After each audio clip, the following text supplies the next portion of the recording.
It was a summer in New York City that no one would ever forget. The streets were alive with fear, not the ordinary kind, but a creeping terror that slithered into apartments, parks, and quiet neighborhoods.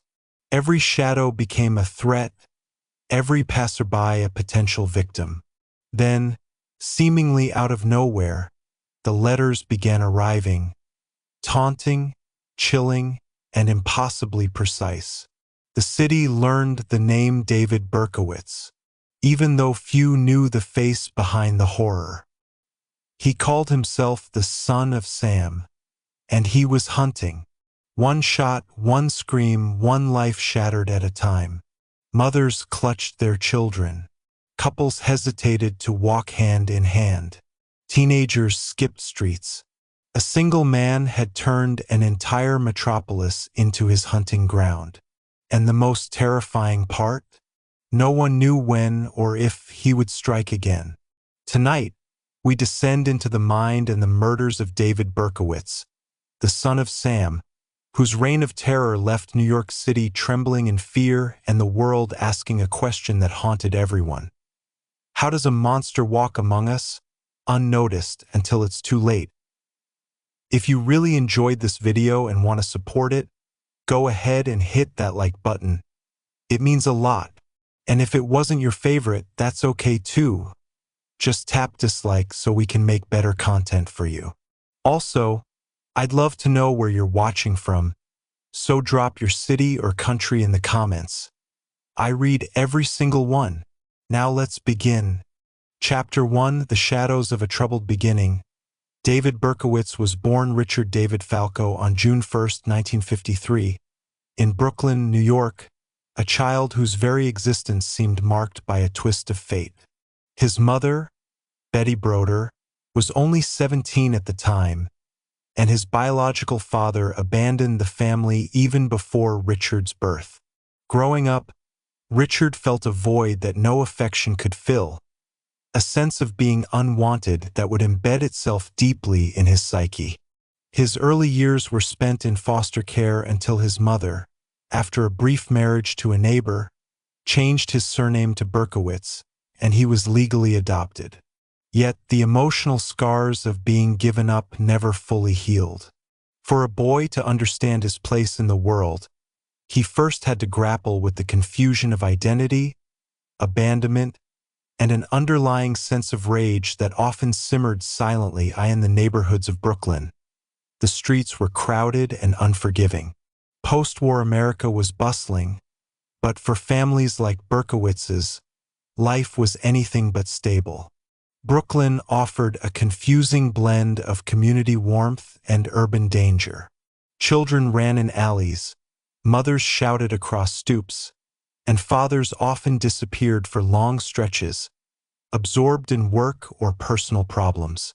Within this chaos, Richard's world felt smaller, lonelier, and more isolating. His mother, struggling with the demands of raising a teenager, was herself caught in emotional turbulence. The adoption, the change of identity, and the constant reminders of rejection from his biological father left Berkowitz to navigate an internal darkness without guidance. As years passed, this internal void began to evolve, shaping not just the boy he was, but the man he would become. School offered no sanctuary. Academics were a struggle, and social interactions were fraught with tension. Richard was considered quiet, withdrawn, and at times oddly intense. Some classmates avoided him, sensing an undercurrent of aggression he couldn't yet control.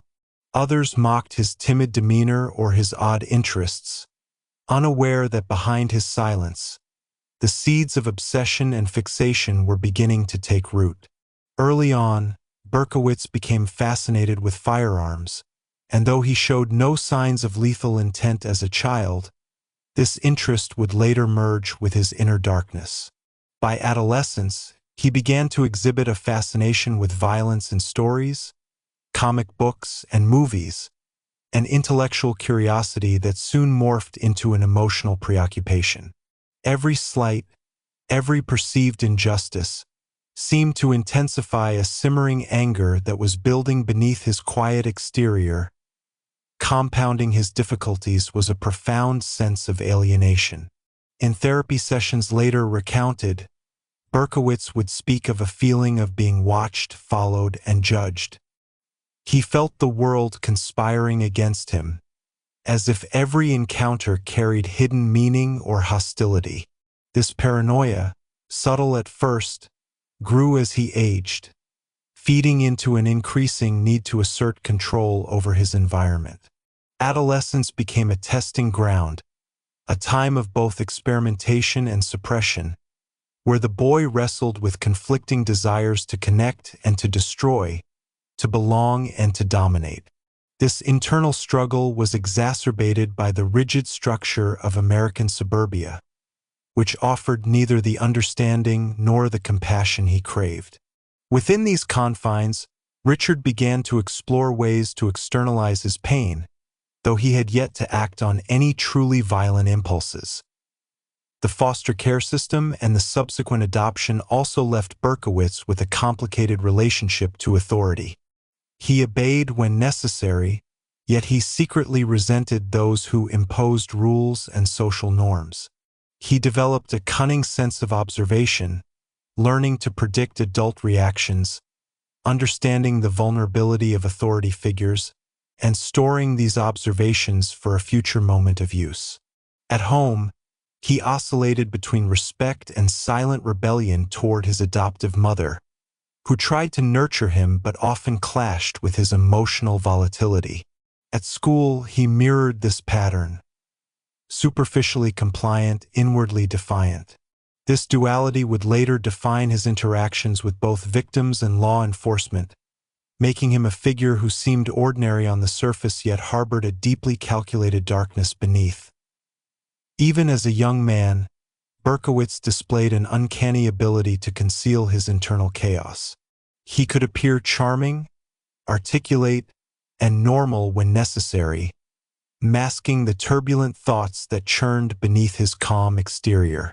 This duality fascinated psychologists later on. He was neither a classic sociopath nor merely a troubled youth.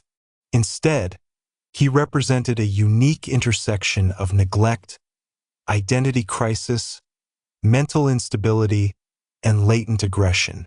He absorbed experiences like a sponge, filing away perceived slights, injustices, and fears.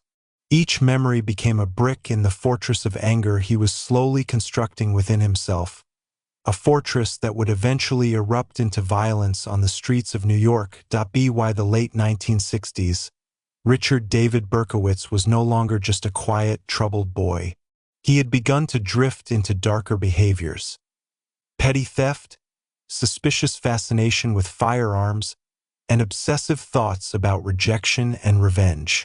But no one around him could have anticipated the extremity of what would come. He moved through life like a shadow, quietly observing, absorbing, and calculating, preparing for a future that seemed inconceivable yet was quietly gestating. The elements that would define his identity, the feelings of abandonment, the fascination with control and violence, and the simmering rage, were all now firmly rooted. Berkowitz's early years, filled with dislocation, loneliness, and a distorted sense of self, laid the foundation for what would become one of the most infamous killing sprees in American history. Understanding these years is essential, for within them lies the origin of a man who, despite appearing unremarkable, would terrorize a city, challenge law enforcement, and leave a legacy of fear that resonates even decades later. The boy born in Brooklyn, unwanted and uncertain, was quietly becoming the son of Sam. As Richard Berkowitz edged further into adolescence, the influence of his environment and upbringing became increasingly apparent. Brooklyn in the 1960s was a world of contrasts, vivid and lively on the surface, yet often harsh and unforgiving beneath. The neighborhoods he navigated were alive with the sounds of car horns, children playing, and street vendors calling out their wares. Yet for Berkowitz, these external noises were mere background to the turmoil within his mind. He felt a disconnect from the energy around him, a persistent sense that he was separate, observing a world that operated according to rules he could neither fully comprehend nor accept. This dissonance between the world outside and the world within would later define his choices, guiding him toward behaviors that were both methodical and unpredictable. During these formative years, Berkowitz found solace in fantasy. He immersed himself in stories of heroes and villains, narratives where power, fear, and control dictated outcomes. Yet, while other boys his age might fantasize about adventure or success, Berkowitz's imagination often skewed toward violence and domination. Comics and pulp novels offered him frameworks for understanding conflict and authority, but they also provided a blueprint for exerting control in a world that had consistently denied him agency. The boundaries between fiction and reality began to blur subtly.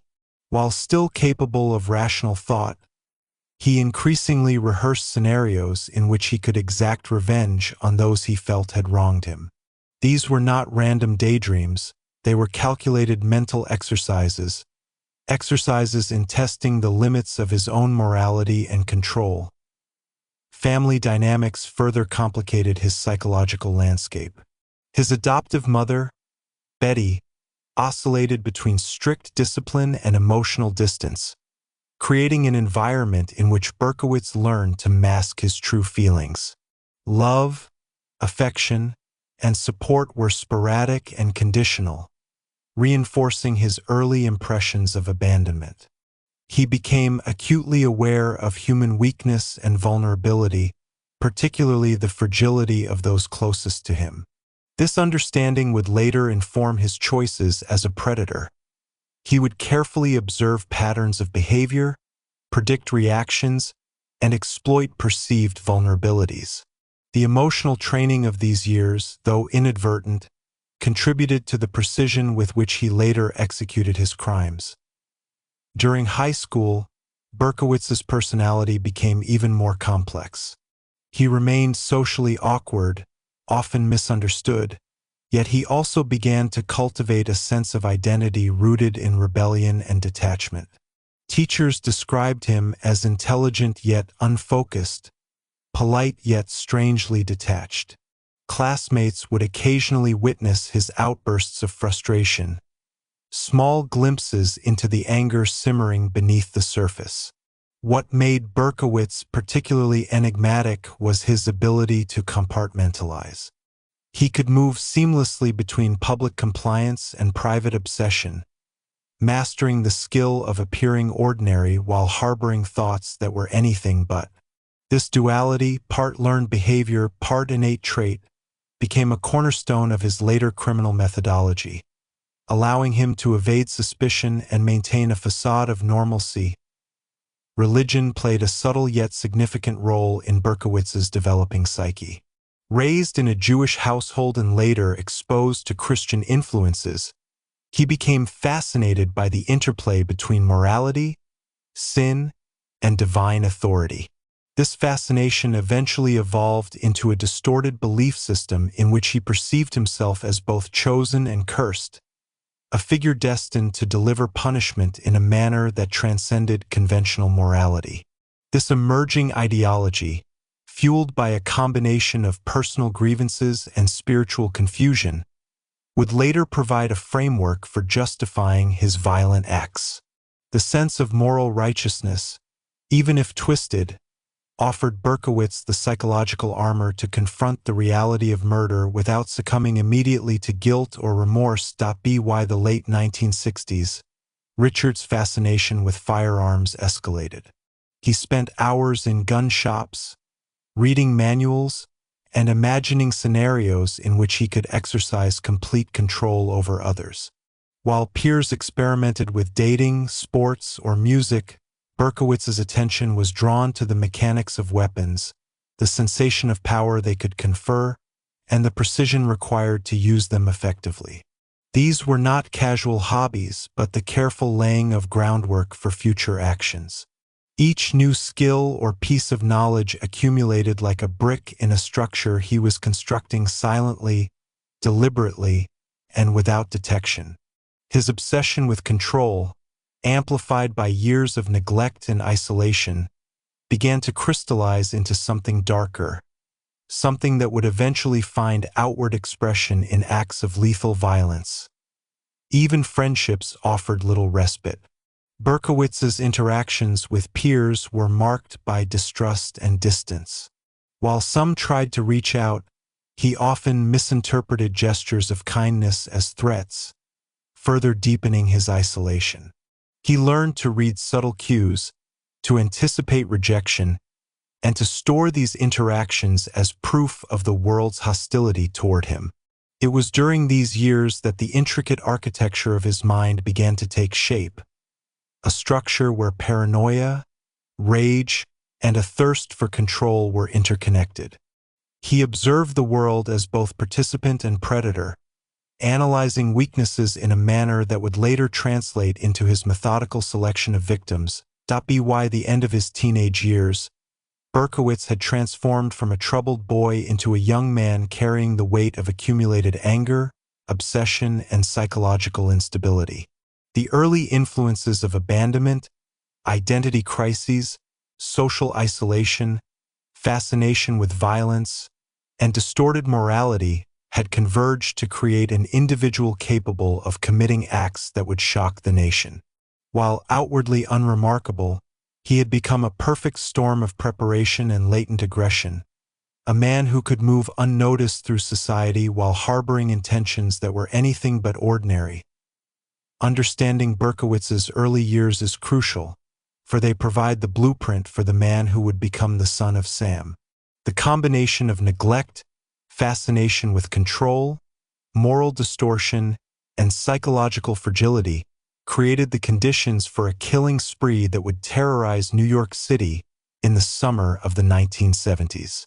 The shadows of his troubled beginning were not just a backdrop. They were the first whispers of a darkness that would soon erupt into a violent, city-wide nightmare. Chapter 2: A Path Darkening. Adolescence and Early Obsessions. As Richard Berkowitz transitioned from childhood into adolescence, the subtle turmoil of his early years began to solidify into something more tangible and consuming. Brooklyn in the late 1960s was a city of stark contrasts, a place where the vitality of urban life collided with the harsh realities of neglect, poverty, and social instability. For Berkowitz, this environment provided both a canvas and a crucible. The streets, filled with the chatter of children, the laughter of passers-by, and the occasional blare of a car horn, were experienced not as communal spaces but as arenas of observation, calculation, and introspection. He moved through his neighborhood with quiet awareness, cataloging behaviors, noting vulnerabilities, and absorbing every subtle interaction. In many ways, this period marked the emergence of a mind increasingly attuned to the fragility and predictability of human behavior, a mind beginning to strategize its future actions in silence. During these formative years, Berkowitz's interests and obsessions began to crystallize. While other boys immersed themselves in typical adolescent diversions, he gravitated toward activities and thoughts that intensified his sense of isolation yet gave him a dangerous sense of control. Firearms became a focal point, an instrument not merely of fascination but of potential power.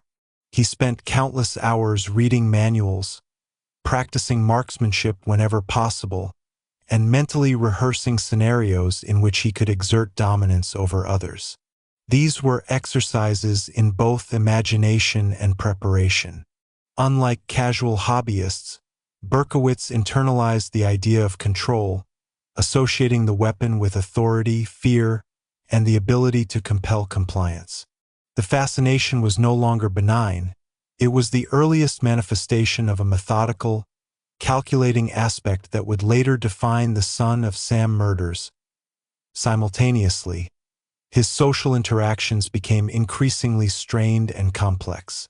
While outwardly polite and compliant, Berkowitz's inner world was a labyrinth of suspicion, resentment, and fantasy.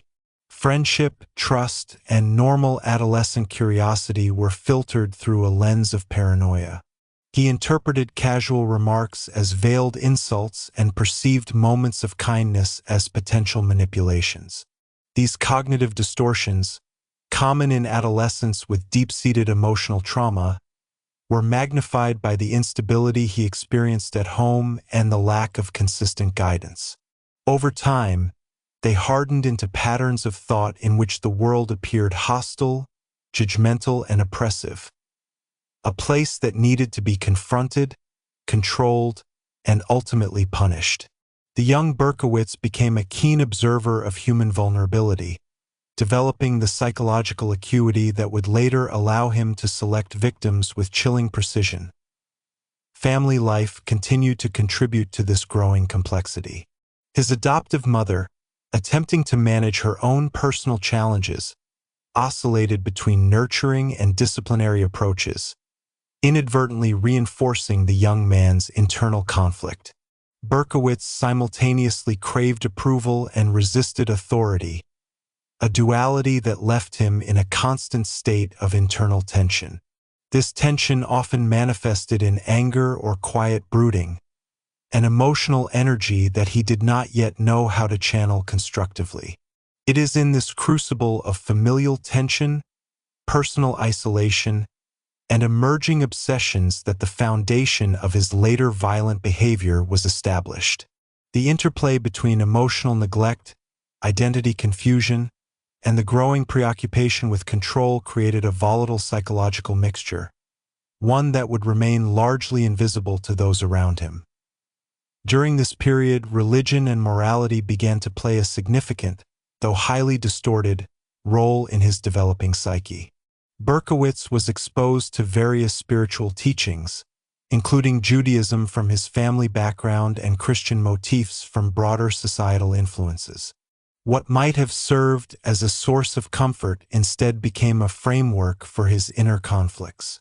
He began to internalize notions of sin, punishment, and moral authority, interpreting them through a lens of personal grievance. Over time, this distorted moral reasoning evolved into a belief system in which he considered himself both chosen and burdened with a divine mandate. This delusional construct, combining religious imagery with personal vendetta, laid the groundwork for his later justifications for murder. In his mind, the violence he would commit was not merely an expression of rage. It was an ordained act, a method of enforcing a moral order that the world had consistently denied him. By his late teenage years, Berkowitz's behaviors and obsessions had begun to converge in more dangerous ways. He exhibited a growing interest in not only firearms but in planning and strategy. He studied the habits of those around him, memorized routines, and mentally rehearsed hypothetical scenarios involving confrontation and control. Even in social settings, his mind often wandered to darker possibilities. He imagined outcomes where he could assert dominance, punish perceived wrongs, or instill fear in others. These early cognitive patterns, while still largely internal, demonstrated a meticulousness that would later make him such a formidable and elusive criminal. Unlike impulsive offenders, Berkowitz's actions would later reveal a premeditation rooted in years of mental rehearsal, observation, and calculated planning. The influence of media and cultural narratives of the time also played a role in shaping his developing worldview. Films, television programs, and stories about crime, vigilantism, and justice fascinated him. They were not mere entertainment. They were case studies, frameworks for understanding the consequences of action and inaction, power and vulnerability. Berkowitz consumed these narratives with an analytical eye, identifying patterns, weaknesses, and points of leverage. The lines between fantasy and potential reality blurred gradually. What started as curiosity and fascination slowly became a cognitive rehearsal for acts he would later commit, each scenario adding depth to the mental blueprint he was constructing. It was a form of psychological preparation, invisible to the world yet highly consequential to the future he would shape. Even as his obsessions and inner conflicts intensified, Berkowitz maintained a facade of ordinariness. He attended school, engaged in casual conversations, and occasionally formed shallow social connections. But these interactions were always secondary to his internal world. This ability to compartmentalize, maintaining a normal exterior while nurturing a dangerous interior life, would later make him exceptionally difficult to detect. Teachers, neighbors, and peers saw a quiet, sometimes awkward young man. They did not perceive the meticulous observer, the individual rehearsing control, fear, and violence in his mind. This duality, a product of trauma, intelligence, and emerging obsession, became a defining characteristic of his adolescence. It allowed him to move unnoticed through society while laying the psychological groundwork for his future crimes. By the time Berkowitz reached adulthood, the adolescent patterns of obsession, control, and psychological complexity had solidified into enduring traits. He had developed an acute sense of observation, a fascination with weaponry, and a distorted moral framework that justified extreme behaviors in his mind. The stage was set for a transformation from troubled youth to one of the most infamous serial killers in American history. The path he was on was darkening, and while outwardly unremarkable, Berkowitz had begun to forge the mindset, skills, and rationale that would eventually manifest in the Son of Sam murders. A chilling testament to how childhood trauma, adolescent obsessions, and psychological distortion can converge to produce unimaginable consequences. As Richard Berkowitz moved into his late teens, the patterns of behavior, thought, and obsession that had been quietly taking root began to coalesce into something far more focused, deliberate, and foreboding. Brooklyn in the early 1970s was a city that thrived on energy, chaos, and anonymity. For most teenagers, this environment was a backdrop for growing independence, social exploration, and personal development. For Berkowitz, however, it became a stage upon which he could secretly rehearse fantasies, test the limits of control, and refine a worldview increasingly divorced from conventional morality.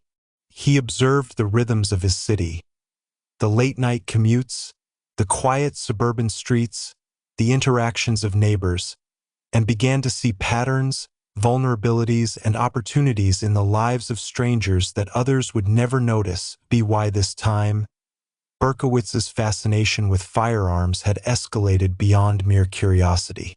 He spent hours at local gun shops, not simply examining weapons, but contemplating their symbolic and practical power. In his private world, the gun was not just a tool. It was an extension of his identity, a tangible embodiment of control, fear, and dominance.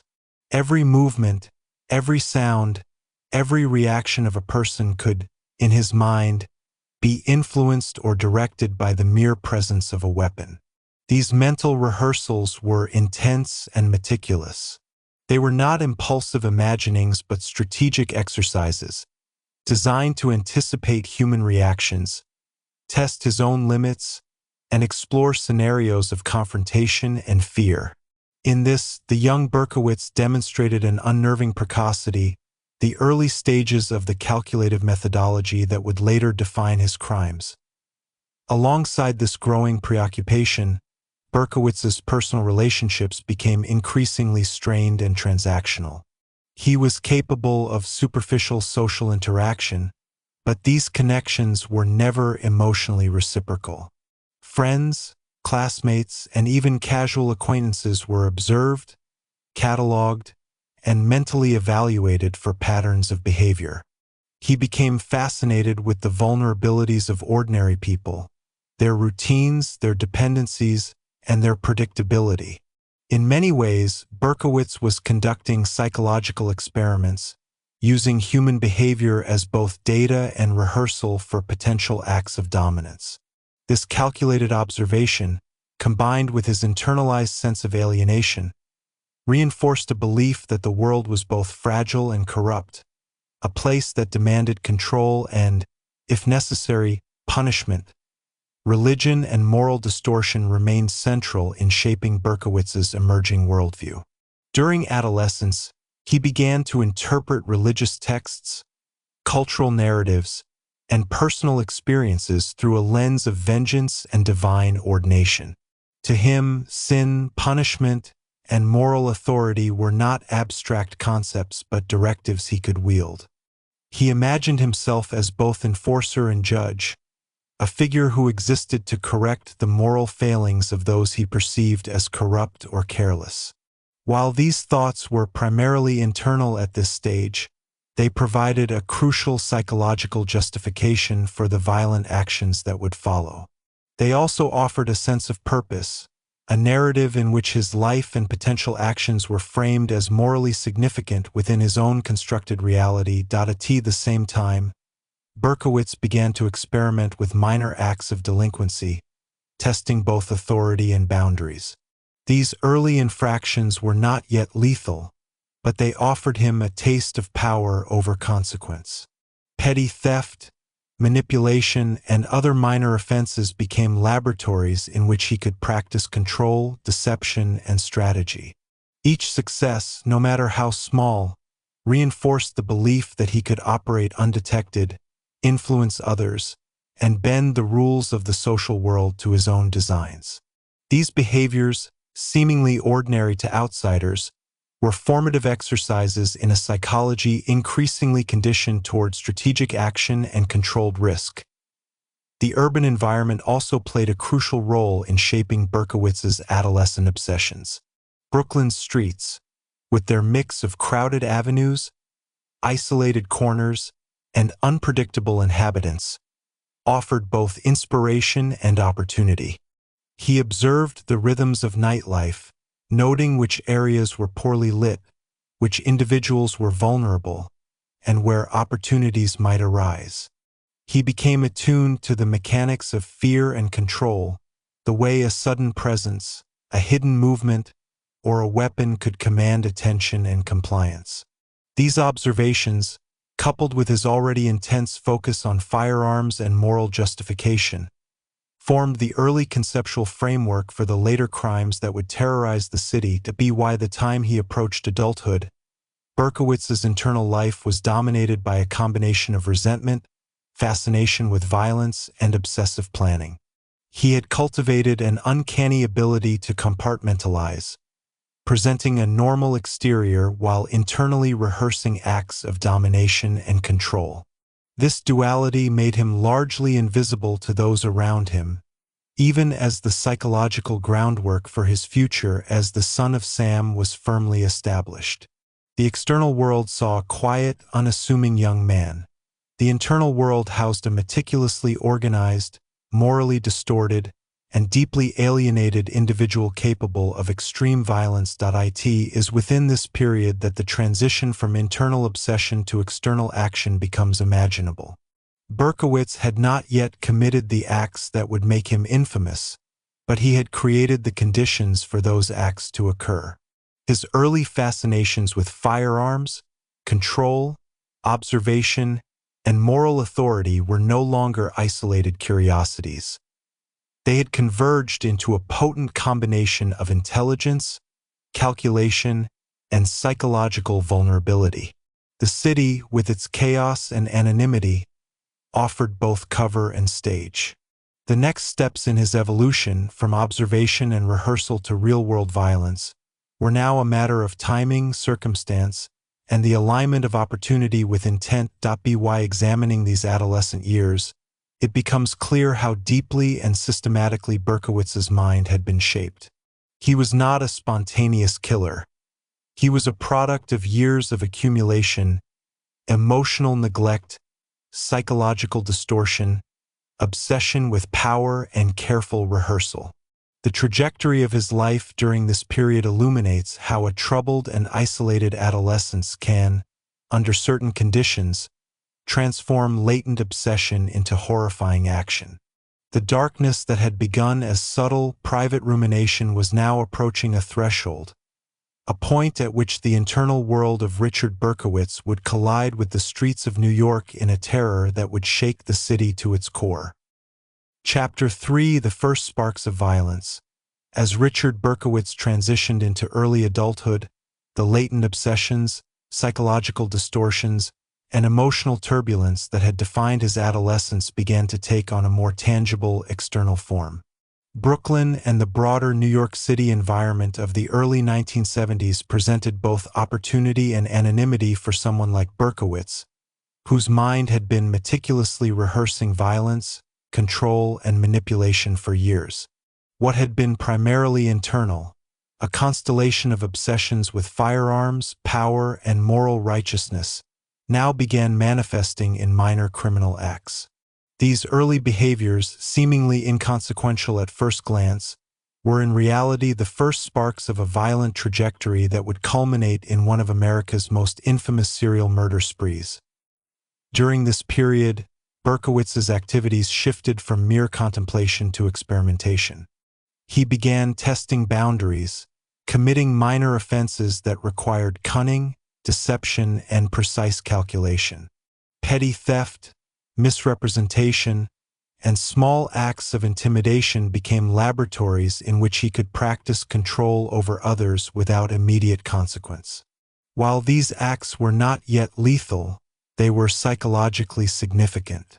Each instance reinforced his sense of competence, his ability to manipulate circumstances, and his understanding of the vulnerabilities inherent in human behavior. In essence, Berkowitz was building both confidence and skill, quietly preparing for the day when his obsessions would no longer be confined to thought experiments. His fascination with firearms, already intense during adolescence, intensified during this phase. Guns were not merely tools. They were symbols of power, control, and authority, objects that allowed him to externalize the internal dominance he craved. He meticulously studied weapon mechanics, practiced handling whenever possible, and imagined scenarios in which he could command attention, fear, and compliance through their presence alone. In the privacy of his room, he visualized confrontations, rehearsed movements, and anticipated reactions with painstaking attention to detail. These mental exercises were far from idle daydreams. They were structured rehearsals of behavioral strategies, blending his obsessions with both morality and power into a cohesive framework for action. The environment of New York City itself contributed to the shaping of Berkowitz's emerging criminal identity. The city's crowded streets, isolated alleyways, and dimly lit neighborhoods provided him with both the anonymity and the potential for opportunity that he craved. He observed the routines of strangers, noted the vulnerabilities in the urban landscape, and cataloged behaviors that could be exploited. This was not random curiosity. It was a methodical, almost clinical study of the human condition under circumstances of vulnerability and exposure. Each observation became another piece of intelligence, another component in the psychological map he was quietly constructing. It is here that the groundwork for his future predation begins to take tangible shape, grounded in an understanding of both human behavior and environmental opportunity. Alongside these behavioral shifts, Berkowitz's inner world continued to be dominated by his distorted sense of morality. He interpreted his early acts of defiance, manipulation, and minor delinquency as experiments in moral and social power. In his own mind, these were not simply infractions. They were tests of authority, tests of the human capacity for vulnerability, and rehearsals for more consequential acts. This framework, merging ethical distortion with practical experimentation, would later serve as a psychological justification for the murders he would commit. Berkowitz's moral reasoning, though deeply flawed, provided him with a sense of purpose and coherence, an internal narrative in which the external world, with its perceived corruption and vulnerability, could be both observed and corrected according to his self-appointed standards. The first true sparks of lethal intent can be traced to this period, though they manifested in subtle, non-fatal behaviors. Berkowitz exhibited moments of aggression, sometimes directed at inanimate objects, animals, or in minor altercations with peers. These incidents, while not criminally significant in isolation, reveal a mind rehearsing domination and control in increasingly concrete ways. Each instance reinforced the cognitive link between observation, opportunity, and action, the foundational principle that would later underpin his selection of victims and methodology. What outsiders saw as teenage rebellion or isolated aggression was, in reality, the early stages of a structured and deeply rehearsed approach to exerting power over others, a rehearsal for acts of lethal violence that would soon erupt onto the streets of New York. During this period, Berkowitz also began to explore relationships with women, albeit in a limited and highly controlled fashion. He exhibited a combination of fascination and frustration, often fixating on perceived slights, rejections, or vulnerabilities. These interactions, sometimes superficial, were accompanied by intense private reflections on power, control, and retribution. Women became both subjects of fascination and symbols of broader societal dynamics he perceived as hostile or unfair. In this, one can trace the seeds of his later victim selection and psychological justification, an evolving belief system in which women, particularly those who represented independence or perceived defiance, could serve as focal points for his aggression, control, and enactments of revenge. The accumulation of these behaviors, observations, and rehearsals created a feedback loop that reinforced Berkowitz's trajectory toward violence. Minor acts of control and experimentation increased his confidence, while observation and mental rehearsal refined his strategies and broadened his understanding of vulnerability. By the early 1970s, the constellation of influences, childhood trauma, adolescent obsession, environmental opportunity, distorted morality, and personal grievances, had converged in a young man capable of translating thought into action. The first sparks of violence, subtle at first, were now moving toward a visible manifestation. The combination of psychological preparation, environmental awareness, and internalized obsession had matured enough to ignite a series of actions that would soon cast a long shadow over New York City. It is crucial to recognize that this stage was not marked by impulsivity or chaos. Unlike spontaneous acts of aggression, Berkowitz's emerging behavior was characterized by meticulous observation, rehearsal, and strategy. He was constructing a mental blueprint for action, integrating moral justification, psychological rehearsal, and environmental understanding into a coherent plan for exerting control and inflicting fear. This intellectual and emotional preparation, while largely invisible to the world around him, laid the foundation for the series of crimes that would later terrorize the city. The first sparks of violence were no longer private exercises. They were the early ignition of a destructive trajectory, one that would soon escalate into the infamous reign of terror carried out under the name Son of Sam. By the early 1970s, Richard Berkowitz's adolescence had fully transitioned into a young adulthood defined by a mixture of fascination, resentment, and methodical preparation. The quiet, unassuming exterior he maintained masked a mind actively rehearsing scenarios of control, fear, and eventual violence. Brooklyn and New York City at large provided both a sprawling anonymity and an intricate web of human interactions, elements that Berkowitz quietly observed and cataloged with extraordinary precision. To outsiders, he remained a shy, awkward young man. Yet behind this facade, he was a calculating observer, absorbing patterns, weaknesses, and vulnerabilities, quietly preparing for the moment when private obsession would intersect with external action. During this period, Berkowitz's interactions with law enforcement, authority figures, and peers were subtle but revealing.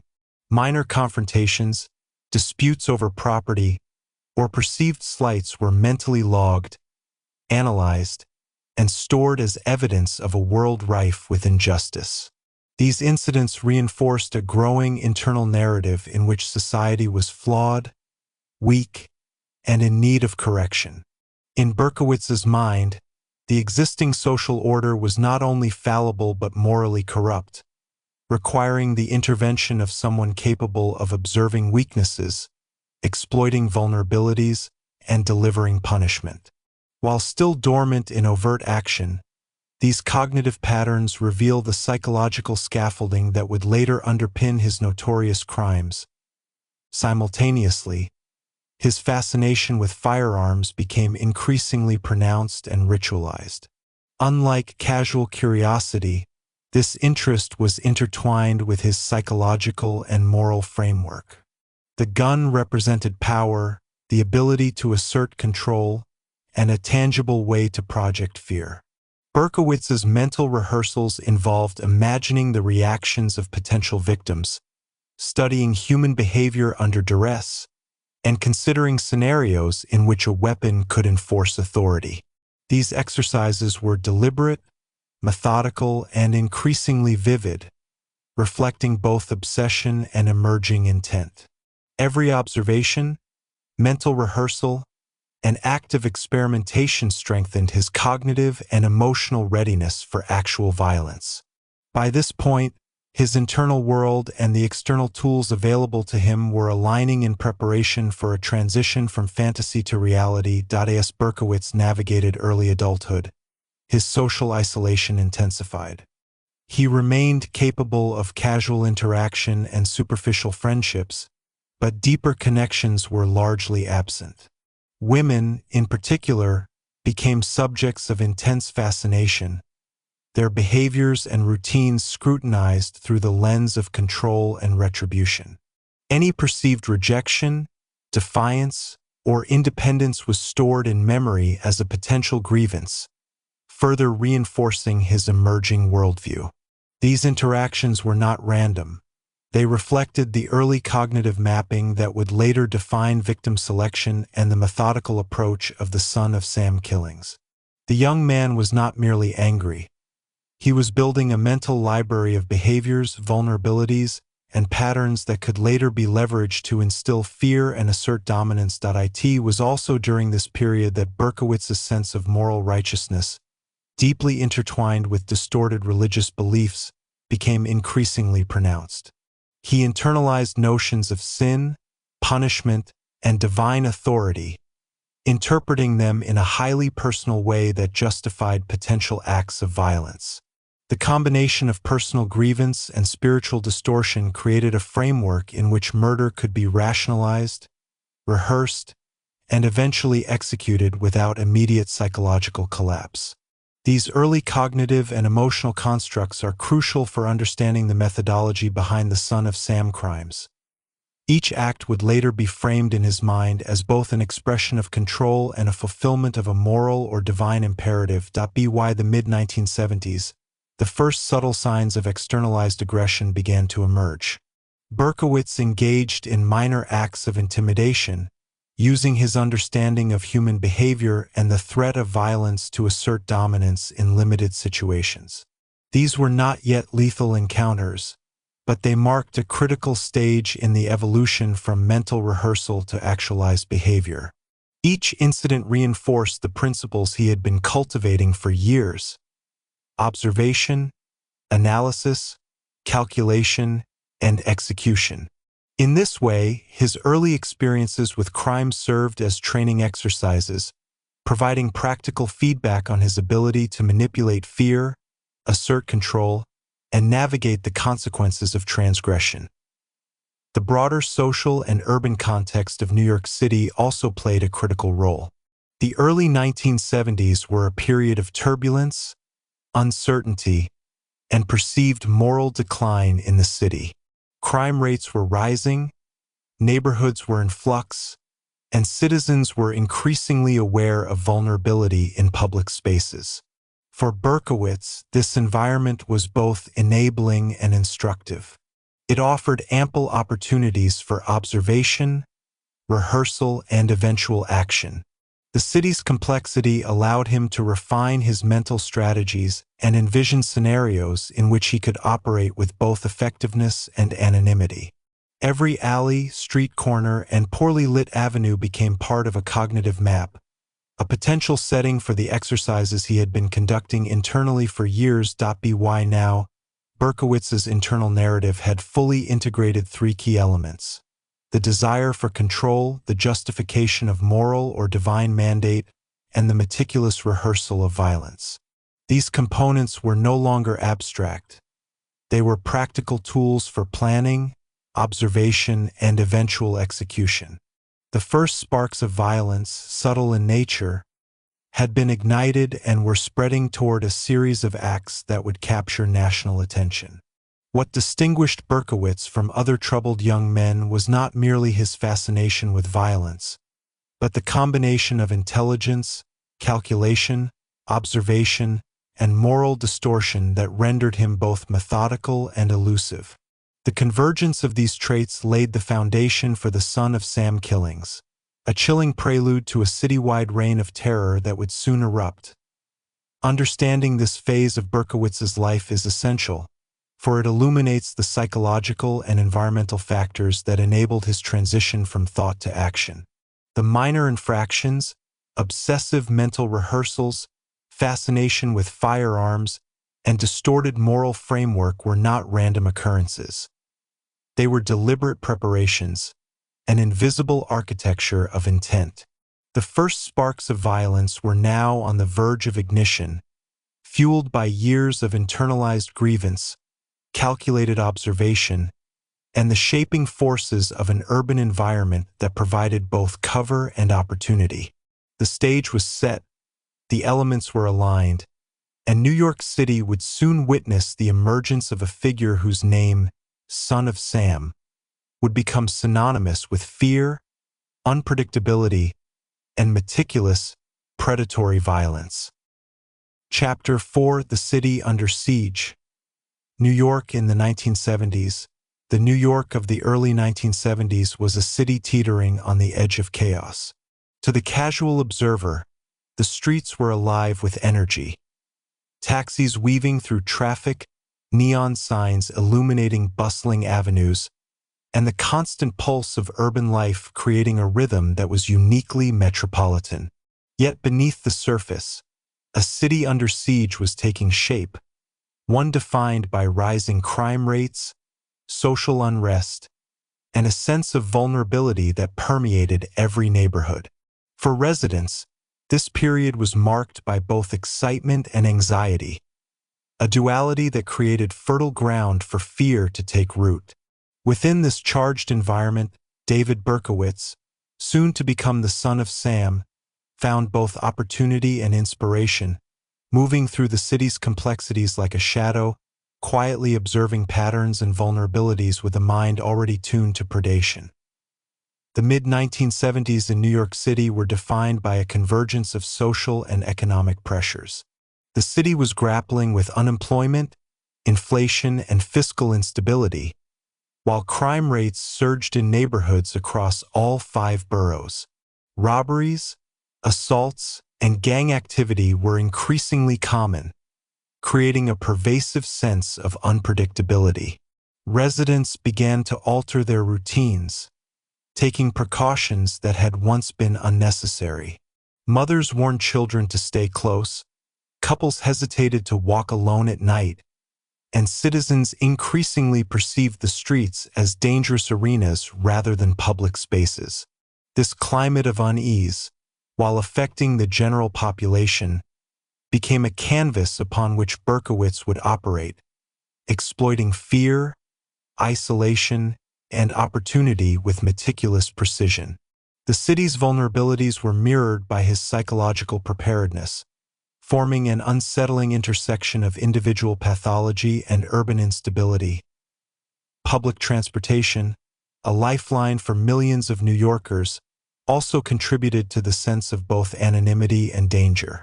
Subways were crowded and chaotic, creating fleeting moments in which strangers' paths intersected without accountability. Streetlights flickered inconsistently, and dimly lit avenues became corridors of both opportunity and threat. For Berkowitz, these environments were not mere backdrops, they were laboratories for observation and rehearsal. He studied the behaviors of commuters, pedestrians, and late-night travelers, noting their routines, vulnerabilities, and responses to perceived threats. Every glance, misstep, or expression of distraction was mentally catalogued. The city itself became a teacher, offering lessons in human behavior that he would later exploit in the selection and targeting of victims. New York's frenetic energy provided both camouflage and insight, blending anonymity with accessibility in ways that perfectly aligned with the emerging sun of SAM methodology. The psychological climate of the city was equally influential. Residents were aware of increasing danger, creating an undercurrent of paranoia that permeated daily life. Individuals walked with heightened awareness, windows were secured more tightly, and conversations often revolved around caution and survival. This collective anxiety did more than change behavior. It created an atmosphere of fear, anticipation, and suspicion. Berkowitz, attuned to both observation and emotional resonance, could sense this collective tension and incorporate it into his planning. He understood that fear itself could be manipulated, amplified, and weaponized. The city's growing anxiety became both a guide and a tool, shaping the strategies he would employ in approaching, selecting, and ultimately attacking victims. The ambient dread that residents felt unknowingly played into the hands of the predator moving silently among them. Media coverage further amplified this climate of unease. Local newspapers, radio broadcasts, and television segments increasingly reported on violent crime, often sensationalizing incidents to capture attention.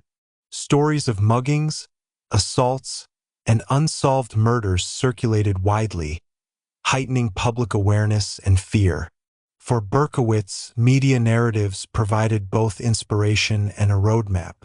He could see which crimes drew attention, which elicited public response, and which revealed weaknesses in law enforcement or urban safety protocols. In a sense, the media became a partner in his psychological education, offering insights into public perception, investigative priorities, and the manipulation of fear on a broad scale.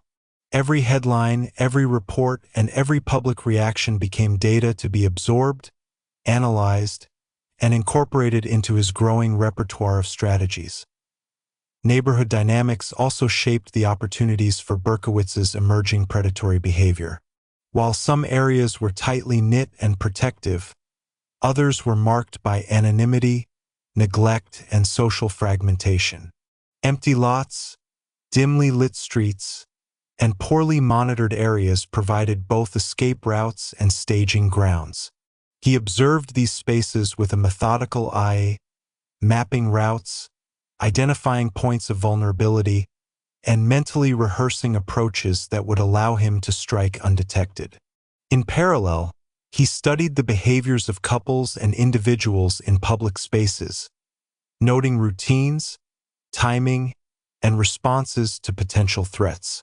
This systematic observation, coupled with his prior obsession with firearms, control, and moral justification, created the psychological architecture for the crimes that would soon unfold. New York City's urban landscape, chaotic yet structured, became an unwitting ally in his meticulous preparations. Social change and cultural shifts also played a role in shaping the environment in which Berkowitz would operate.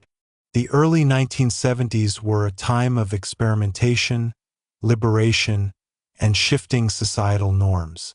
Young people explored nightlife, dating, and personal freedom in ways that sometimes conflicted with traditional expectations.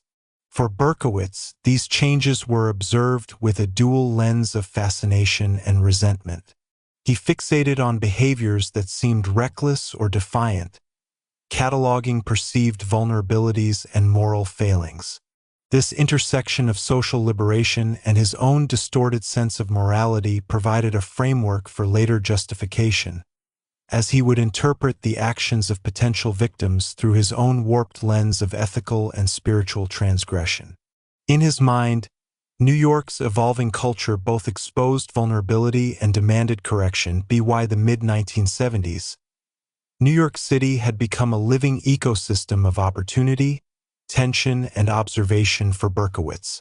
The streets, subways, neighborhoods, and public spaces were more than physical structures.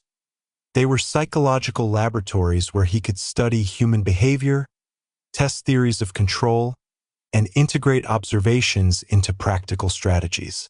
Each interaction, each fleeting encounter, each environmental cue became part of a growing mental map. This map, combined with his deepening obsession with firearms, moral distortion, and personal grievance, set the stage for the emergence of the Son of Sam. The city itself, in all its vibrancy and chaos, became the backdrop for one of the most terrifying series of murders in American history. As the 1970s progressed, the social, economic, and psychological fabric of New York City created a climate that was both tense and unpredictable. Crime statistics were climbing steadily, and residents were acutely aware of the growing dangers in their daily routines. Mugging, assault, and burglary were no longer isolated events, but recurring threats that colored the collective consciousness of the city. In neighborhoods where lighting was poor and police patrols were inconsistent, fear became a constant companion. Parents instructed their children to avoid dark streets, couples modified their evening routines, and pedestrians became hyper-aware of their surroundings. This pervasive anxiety formed the backdrop against which David Berkowitz, later known as the Son of Sam, quietly honed his predatory instincts. The city's vulnerability was, unbeknownst to its residents, the perfect environment for a calculated predator to study, plan, and eventually act. Beyond the immediate threat of street crime, the city's cultural shifts played a pivotal role in shaping the environment Berkowitz would exploit. Nightlife was expanding, bars and clubs were more accessible, and young people increasingly engaged in public displays of freedom and rebellion. This social landscape, while liberating for many, offered new opportunities for observation and, eventually, predation. Couples walking home late at night, lone pedestrians traversing poorly lit avenues, and groups socializing in public spaces all became elements of the observational data Berkowitz collected silently. His mind mapped vulnerabilities with an almost obsessive precision, calculating routines, times, and patterns that could later be exploited. In this sense, the city itself was teaching him lessons in timing, approach, and opportunity, preparing the stage for the chilling acts that were about to unfold. Economic instability further contributed to the city's sense of unease. Rising unemployment, fiscal crises, and budget cuts affected public services, including policing and street maintenance. Citizens felt increasingly isolated from the mechanisms designed to ensure safety, creating an atmosphere in which the predator's presence could go unnoticed. Berkowitz, attuned to both environmental opportunity and human behavior, absorbed this information unconsciously, noting which areas offered cover, escape routes, or limited witnesses. The city's flaws, its gaps in security, infrastructure, and social cohesion, became tools for a mind already oriented toward careful planning and strategic action. Every factor, from dim streetlights to empty parks, was cataloged, measured, and considered for future exploitation. media narratives of crime amplified the citywide sense of fear and vulnerability. Newspapers, television broadcasts, and radio programs frequently reported on assaults, murders, and unsolved crimes. For most New Yorkers, these stories were cautionary tales, warnings to avoid certain streets or behaviors.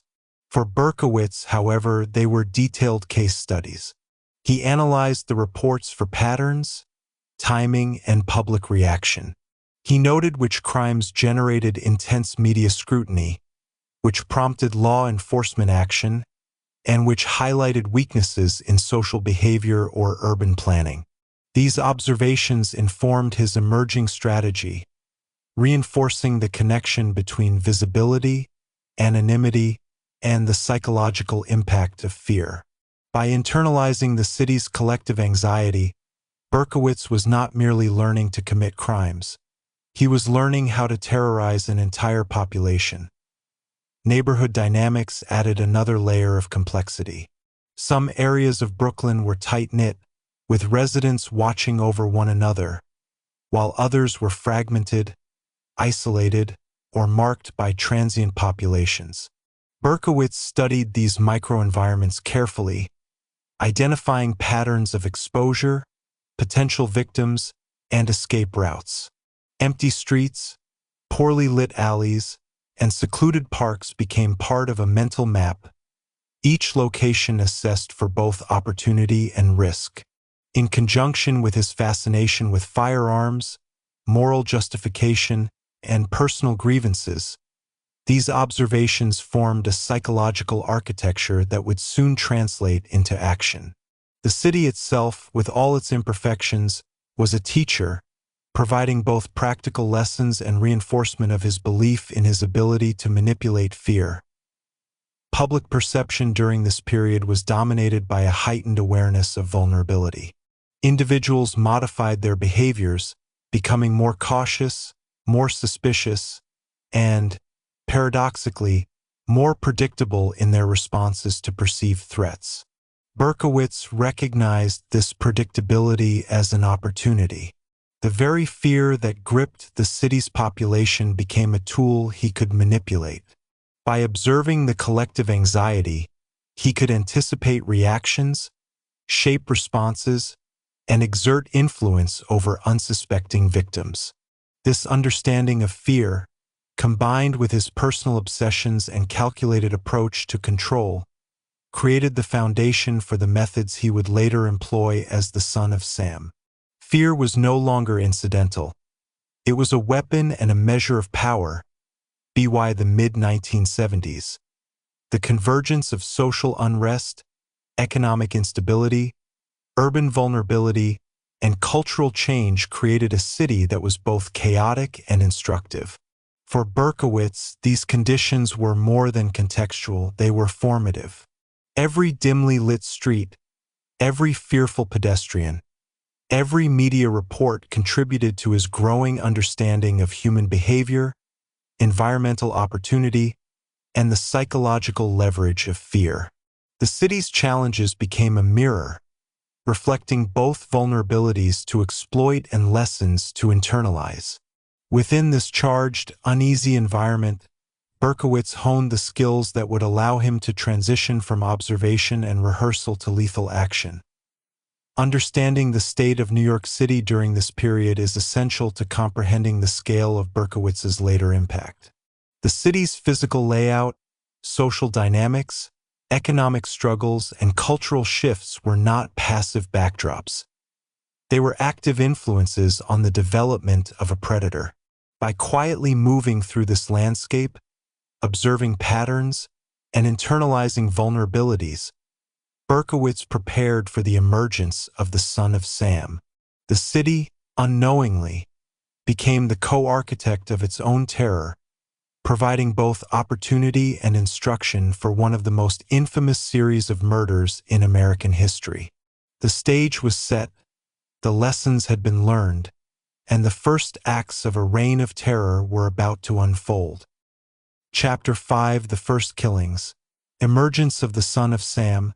By the summer of 1976, the careful rehearsals, obsessive observations, and distorted moral framework that had defined David Berkowitz's early life were poised to manifest in reality.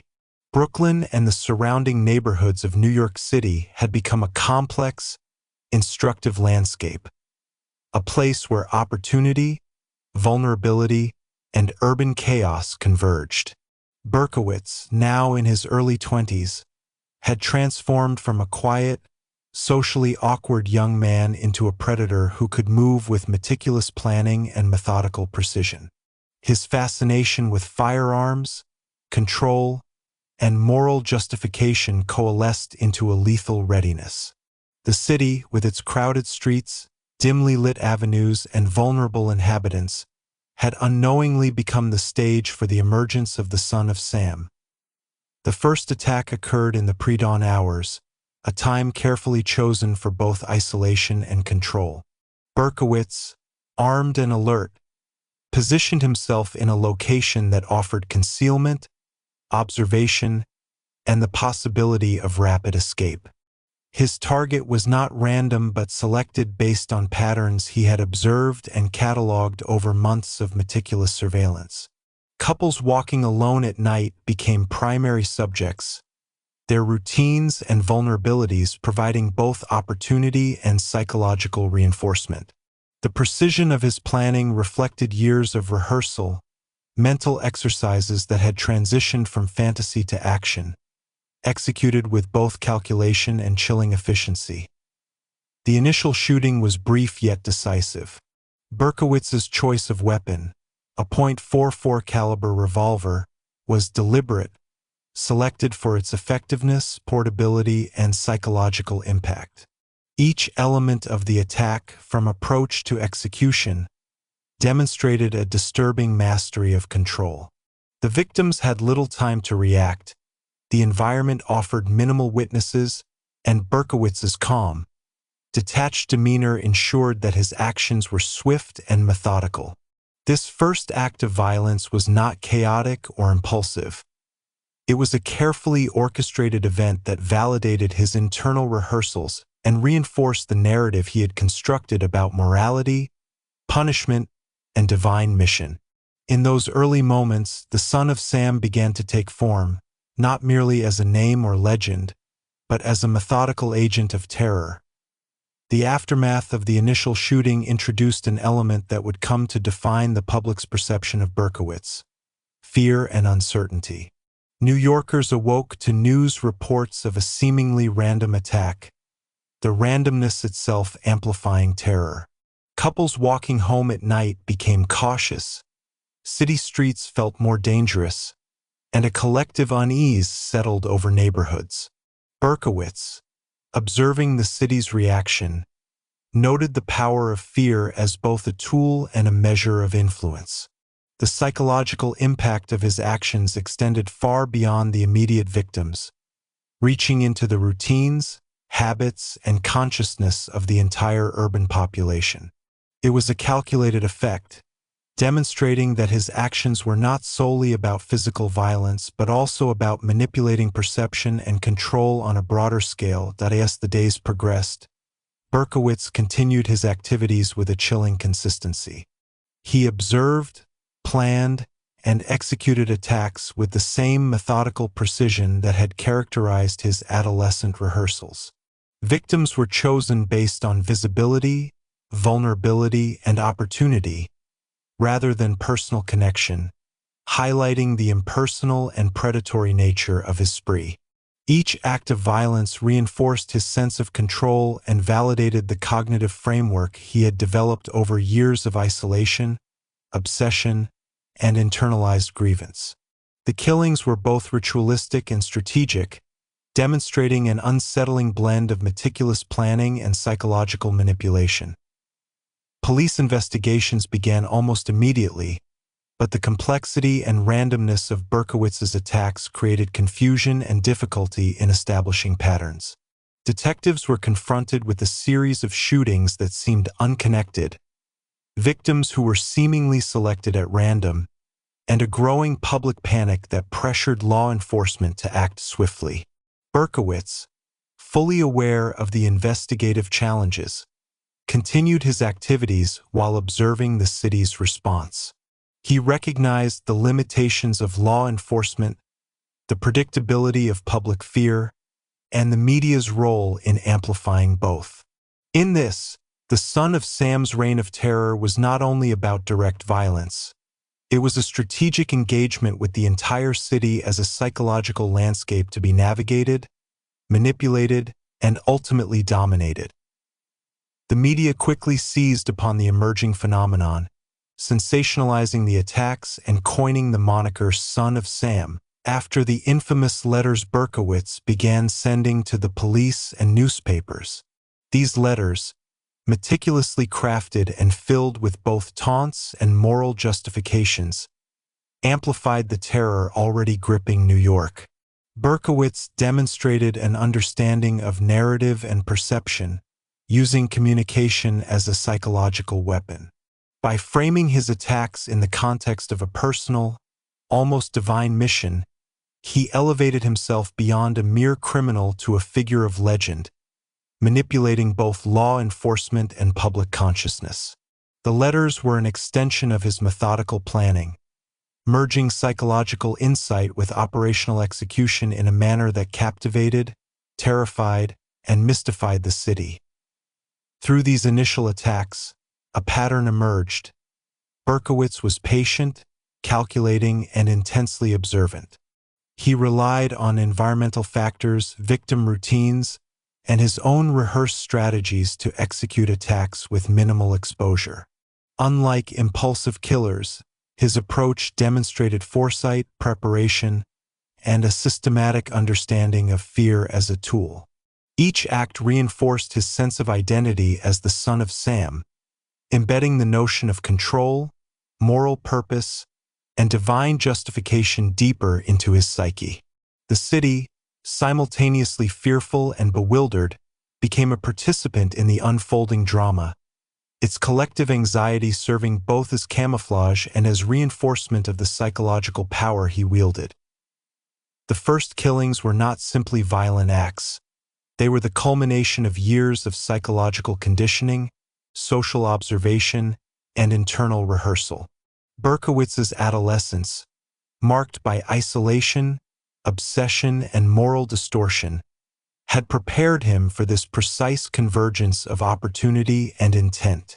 New York City, with its chaotic streets, rising crime, and social tensions, provided both stage and audience. The emergence of the Son of Sam was not spontaneous. It was the predictable, terrifying outcome of a mind meticulously trained in observation, calculation, and manipulation, now unleashed on an unprepared city. Following the initial attack, New York City was gripped by a tense, pervasive fear that grew with every subsequent shooting. The streets, once filled with familiar rhythms, now felt unpredictable, dangerous, and uncertain. Couples hesitated to walk hand in hand, pedestrians avoided poorly lit avenues, and the nightly routines of ordinary citizens were overshadowed by anxiety. For David Berkowitz, the Son of Sam, this fear was both confirmation and fuel, a tangible reflection of the psychological power he had long sought. His attacks were no longer private experiments or rehearsals. They were now publicly visible demonstrations of control, carefully calibrated to amplify terror while minimizing personal risk. Each shooting was a lesson in both precision and psychological impact, reinforcing the duality of his approach: violence and perception, action and manipulation. The escalation was subtle yet deliberate. Berkowitz selected victims based on opportunity, visibility, and the degree to which fear could ripple beyond the immediate act.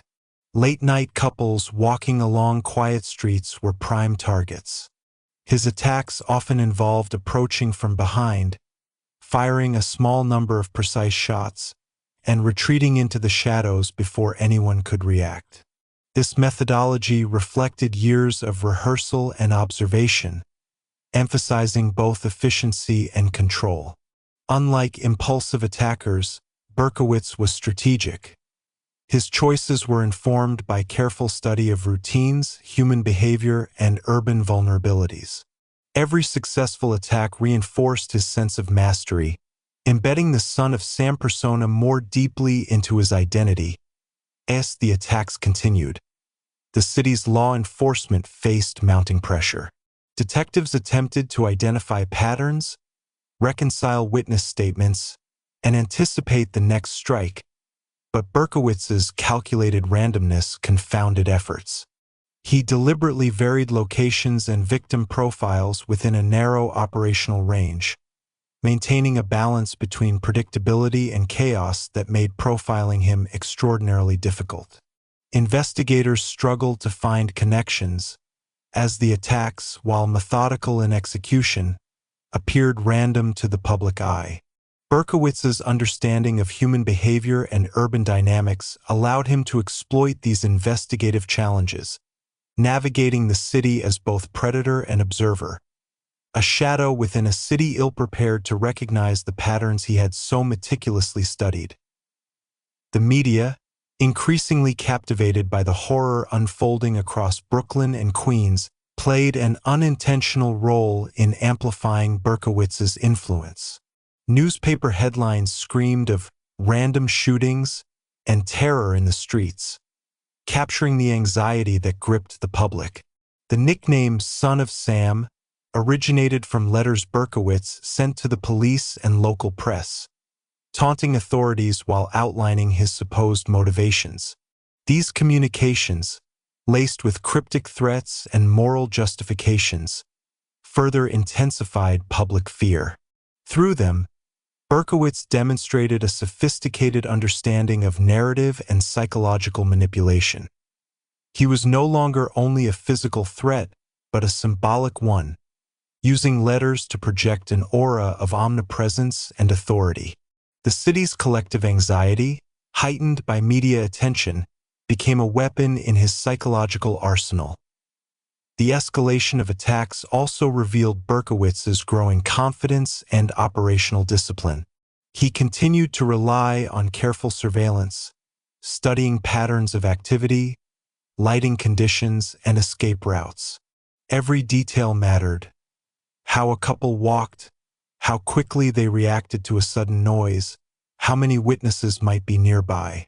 He timed his attacks to minimize risk while maximizing psychological impact, ensuring that fear extended beyond the immediate victims to the larger population. This meticulous preparation highlighted a crucial distinction. Berkowitz's acts were not the result of impulsive rage but of calculated, rehearsed intention. He had developed a methodology that fused observation, planning, and psychological understanding into a coherent, deadly strategy. As the number of attacks increased, so did public hysteria. Citizens began to change routines, install locks, carry self-defense items, and engage in heightened vigilance. Parents instructed their children to stay indoors, couples avoided walking at night, and communities organized informal watch systems. Berkowitz observed these changes with detached interest, recognizing the power of fear as an extension of his control. He understood that the terror he generated extended far beyond the physical harm inflicted. It reshaped behavior, altered routines, and imposed a subtle form of social dominance. The city itself had become a stage for his psychological influence, the streets a living laboratory in which fear was both measurable and manipulable. The interaction between Berkowitz's attacks and the public response created a feedback loop. Each shooting increased fear, which in turn made people more predictable and cautious. Predictable behaviors created clearer opportunities for the next attack. This cycle, combined with Berkowitz's meticulous planning and observation, allowed him to maintain operational advantage while remaining largely undetected. The Son of Sam's reign of terror was not chaotic. It was structured, adaptive, and horrifyingly effective. Every act of violence reinforced his sense of identity, authority, and moral justification, while simultaneously amplifying the citywide climate of dread. Investigators, meanwhile, struggled to maintain control over the unfolding crisis. Witness reports varied, and details of the attacks often seemed contradictory. Profiling methods of the time were limited, and Berkowitz's strategic randomness made the application of traditional investigative techniques difficult. Despite intensive police work, the killer remained elusive, exploiting both his understanding of human behavior and the limitations of law enforcement. The combination of calculated violence, media manipulation, and psychological insight enabled Berkowitz to operate successfully for months, each attack further entrenching the Son of Sam mythos in the public imagination. By the end of this early phase, Berkowitz had successfully established both physical and psychological dominance over his environment. The initial killings, while brutal, were only the beginning. They demonstrated not just the ability to execute lethal attacks, but the capacity to manipulate perception, induce fear, and exploit the vulnerabilities inherent in both individuals and urban systems. The Son of Sam was no longer a concept. He was a palpable presence in the city, a figure whose calculated violence and psychological manipulation would shape the lives of thousands and test the capabilities of law enforcement. This period laid the foundation for the escalating spree, creating a climate of terror in which every step, every glance, and every quiet evening could be overshadowed by the unseen menace stalking the streets of New York. Chapter 6: The investigation intensifies. Police and public reaction.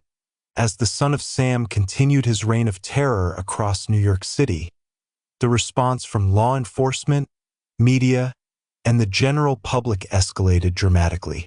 The early attacks had already transformed the city's streets into zones of heightened tension, where the ordinary routines of life were overshadowed by anxiety and suspicion.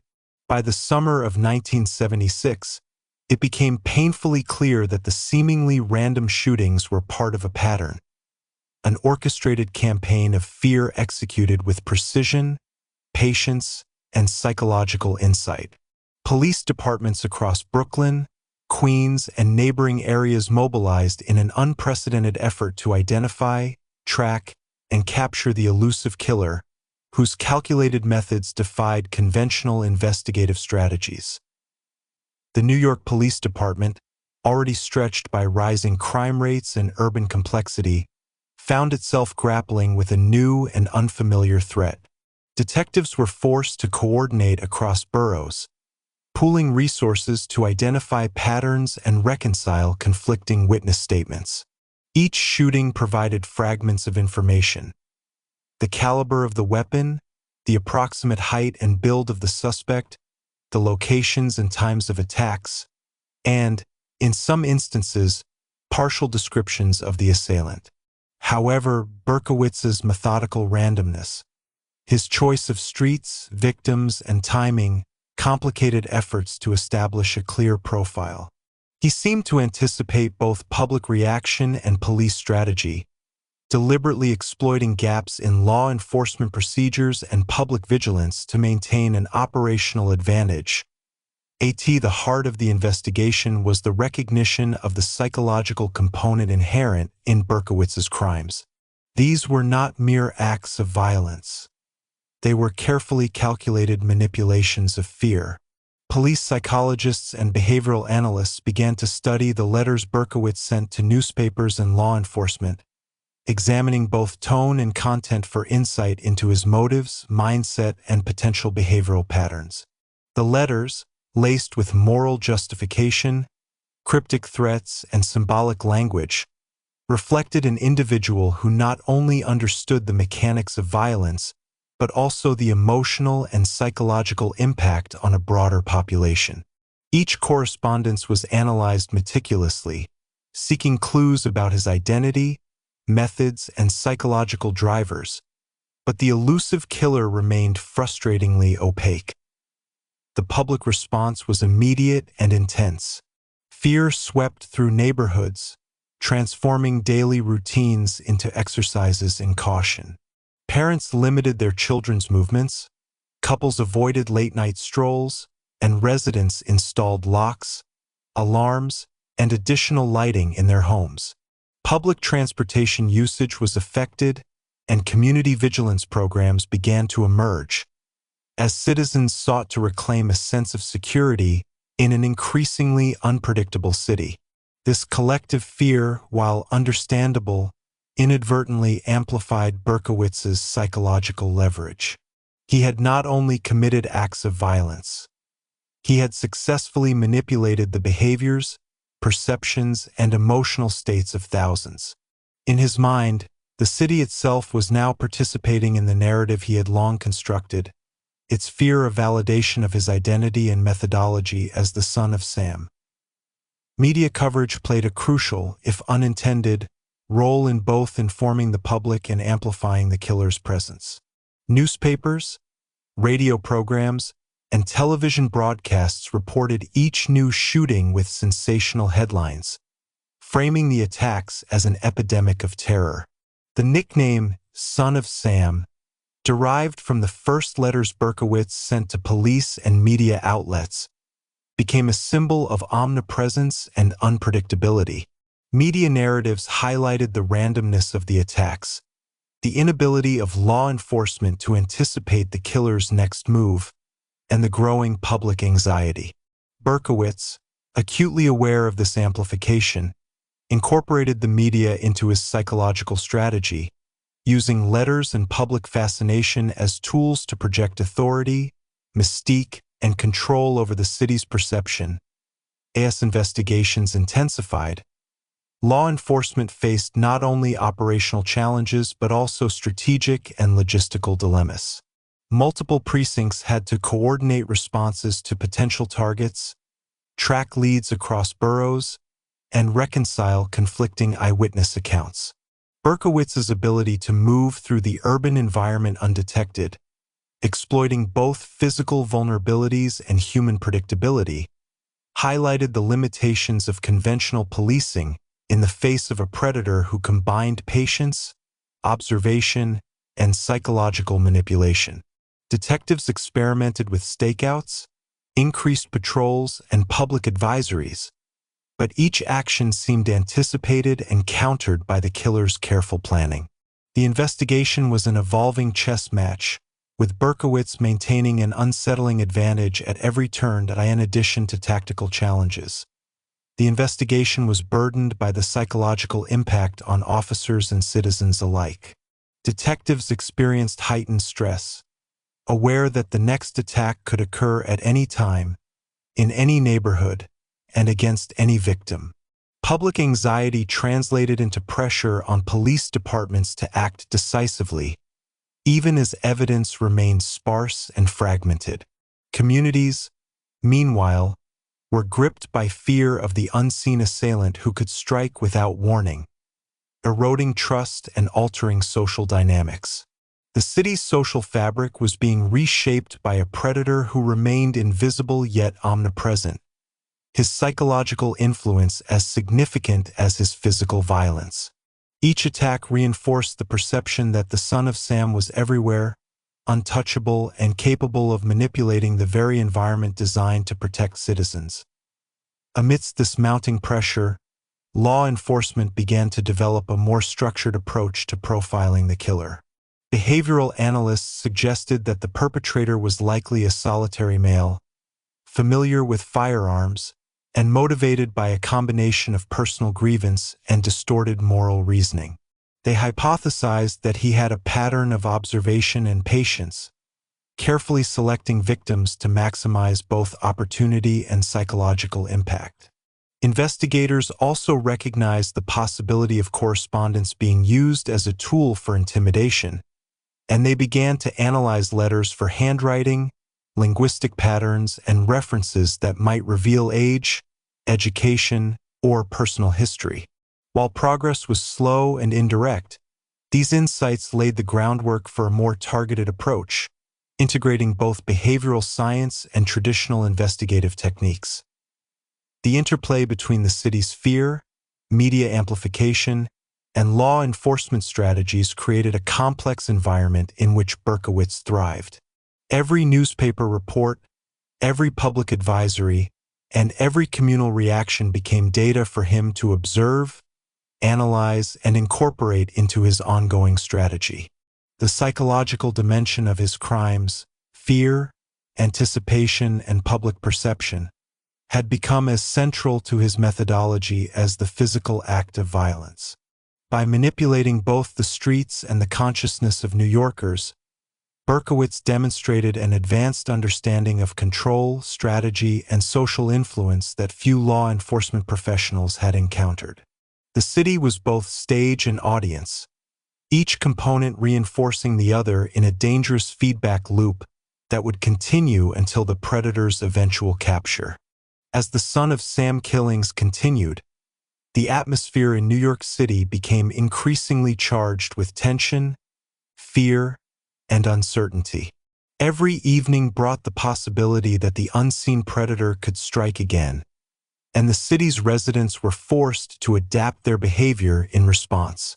Streets once bustling with confidence and casual social activity became pathways of caution and apprehension. Couples avoided walking at night, friends altered their plans to travel in groups, and parents enforced strict curfews for their children. The collective fear, though invisible, had tangible effects. Urban routines were reshaped, social interactions curtailed, and public spaces imbued with an unsettling sense of danger. Berkowitz's strategic awareness of these behavioral changes allowed him to operate not merely as a physical threat but as a psychological manipulator, harnessing the city's fear to reinforce his own sense of power and control. Law enforcement, meanwhile, was facing unprecedented pressure. The NYPD had dedicated extensive resources to the investigation, including stakeouts, increased patrols, and the coordination of multiple precincts across Brooklyn and Queens. Yet the unpredictability of Berkowitz's attacks complicated even the most diligent efforts. The killer's methodical randomness, his calculated selection of times, victims, and locations made traditional profiling difficult and created an almost impossible task for detectives trying to predict his next move.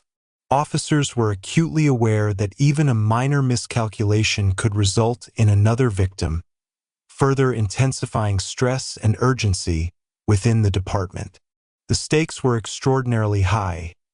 The city demanded answers, victims demanded justice, and law enforcement was charged with both delivering safety and solving a puzzle whose pieces were constantly shifting. The public's anxiety was magnified by the media, which played a pivotal role in shaping both perception and reaction. Newspapers reported on each shooting with urgency, often emphasizing the randomness and unpredictability of the attacks. Radio and television broadcasts repeated warnings, advised precautions, and highlighted eyewitness accounts, heightening awareness and fear. The nickname Son of Sam, originating from Berkowitz's letters, became a household term, symbolizing an omnipresent, almost supernatural threat. Berkowitz himself recognized the influence of media coverage, using it to reinforce his persona. His letters were strategically timed and worded to exploit public fear, creating a sense of immediacy and danger that extended far beyond the victims themselves. This manipulation of public perception demonstrated a sophisticated understanding of psychological warfare, integrating media influence, urban dynamics, and human behavior into a coherent strategy of terror. Each attack also provided critical, though limited, intelligence for investigators. Witness statements, ballistic evidence, and location patterns offered fragments of information, yet these clues were often inconsistent or incomplete. Berkowitz's careful planning allowed him to minimize exposure, conceal his identity, and avoid leaving substantial physical evidence behind. The challenge for police was not only to analyze the available data, but to interpret it correctly amid the heightened fear and public scrutiny. Detectives worked tirelessly, cross-referencing details, interviewing potential witnesses multiple times, and attempting to anticipate his movements. The investigation became both an operational challenge and a psychological contest, with Berkowitz always seeming to remain one step ahead, exploiting the smallest openings while maintaining the illusion of randomness. Behavioral profiling emerged as a crucial tool in understanding the son of Sam's psyche and operational style. Experts suggested that the killer was likely a solitary male, psychologically motivated by personal grievance, moralistic distortion, and an obsessive fixation on firearms and control. He was methodical, patient, and capable of executing attacks with precision, suggesting prior experience with planning and rehearsal. The correspondence sent to police and media revealed a mind that was not only strategic but deeply engaged in psychological manipulation. Linguistic cues, phrasing, and content were dissected for potential insight into age, background, and education, creating a psychological portrait that complemented traditional investigative methods. The integration of profiling, combined with forensic investigation and community intelligence, was gradually narrowing the net, though the city remained under the looming shadow of fear. The escalating tension in New York also highlighted the broader social and cultural context of Berkowitz's reign of terror. The mid-1970s were a period of social change, economic instability, and urban complexity. Neighborhoods were characterized by fragmented communities, dimly lit streets, and fluctuating social cohesion. Public spaces offered both opportunity and risk, and the rising fear among citizens created predictable behavioral patterns that Berkowitz could exploit. By understanding these dynamics, he could manipulate both individual victims and the broader social environment, amplifying the terror he inflicted. The city, in effect, became both stage and participant in a carefully constructed narrative of fear, a living environment upon which Berkowitz projected his influence. As months passed and the attacks continued, New York's residents and law enforcement alike became increasingly aware of the stakes. The son of Sam was no longer a series of isolated incidents. He had become a symbol of unpredictability, danger, and psychological manipulation. Citizens altered routines, police adapted strategies, and media amplified both fear and vigilance. Every element of urban life, streets, neighborhoods, public transport, social habits, was subtly reshaped by the presence of a predator who remained unseen yet profoundly influential. The investigation was entering a critical phase, as law enforcement intensified their efforts to understand, predict, and ultimately neutralize the threat. The interplay between human behavior, environmental vulnerability, and criminal psychology had reached a complex, high-stakes equilibrium, setting the stage for the eventual unraveling of the son of Sam's carefully constructed reign. Understanding the dynamics of this period is essential for comprehending the extraordinary challenges faced by both police and citizens. Berkowitz's ability to exploit fear, manipulate perception, and operate within the urban landscape with meticulous planning created an unprecedented scenario. The investigation was not merely a search for a criminal. It was a contest of psychological and strategic wits between a predator and an entire city. The heightened vigilance, media attention, and law enforcement mobilization were all responses to a threat that was at once physical, psychological, and symbolic.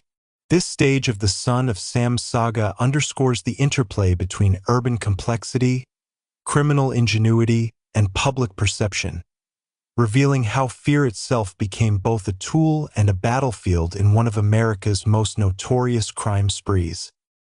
Chapter 7: Profiling the Predator. Psychology of David Berkowitz. By the time the son of Sam had firmly established his reign of terror over New York City, behavioral psychologists, law enforcement officials, and criminologists had begun an intense study of the mind behind the killings. David Berkowitz was no ordinary criminal.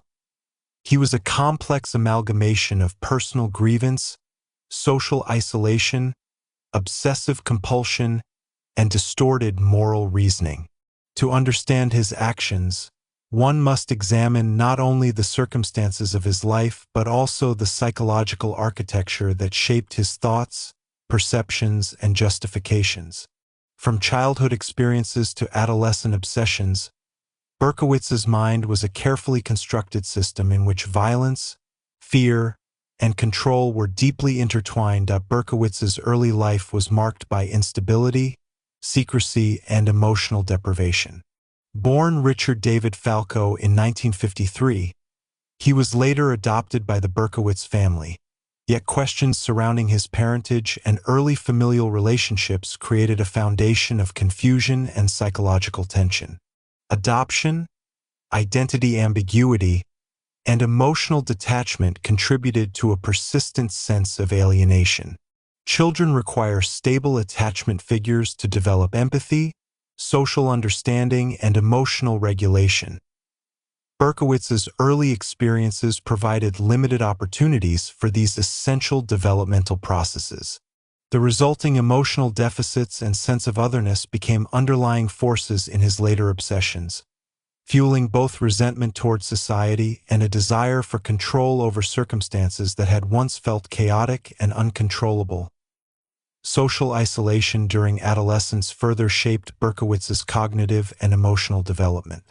Unlike peers who formed friendships, romantic relationships, and support networks, he gravitated toward solitude and obsessive interests.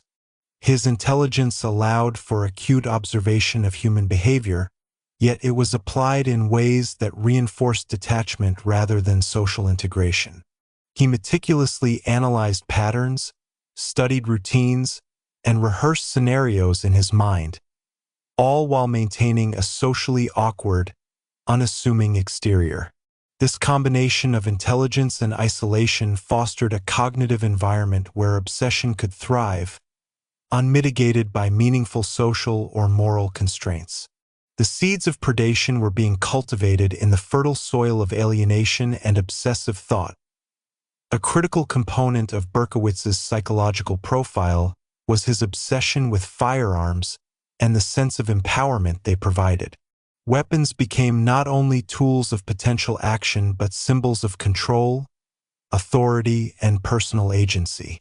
For someone who had previously felt powerless and invisible, the ability to wield a gun was transformative. In his mind, the firearm represented the capacity to dictate outcomes, assert dominance, and enforce perceived justice. These beliefs were reinforced by extensive mental rehearsal, imagining victims, considering reactions, evaluating timing and location, all elements that would later manifest in his carefully executed attacks. The gun, in Berkowitz's psychology, was both instrument and symbol, intertwining violence with identity, and enabling him to externalize his internalized sense of grievance. Equally significant was Berkowitz's distorted moral and religious framework. Influenced by fundamentalist teachings, personal interpretations of Scripture, and delusions of divine mandate, he developed a worldview in which acts of murder could be rationalized as righteous punishment. His letters to police and media reflect this moralization of violence, framing each attack as both punitive and spiritually justified. In his mind, victims represented transgression, temptation, or sin, and the act of shooting became a morally sanctioned assertion of order.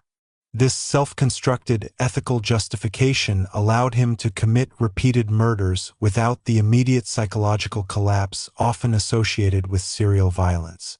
In essence, Berkowitz had constructed a moral universe in which fear, violence, and dominance were both permissible and necessary, enabling the emergence of the son of Sam persona. The development of obsessive-compulsive tendencies was also evident in Berkowitz's behavior. Every action, from surveillance of potential victims to the planning of attacks, reflected meticulous attention to detail. He tracked routines, memorized routes, and rehearsed outcomes, demonstrating a cognitive rigidity and repetitive patterning characteristic of obsessive behavior.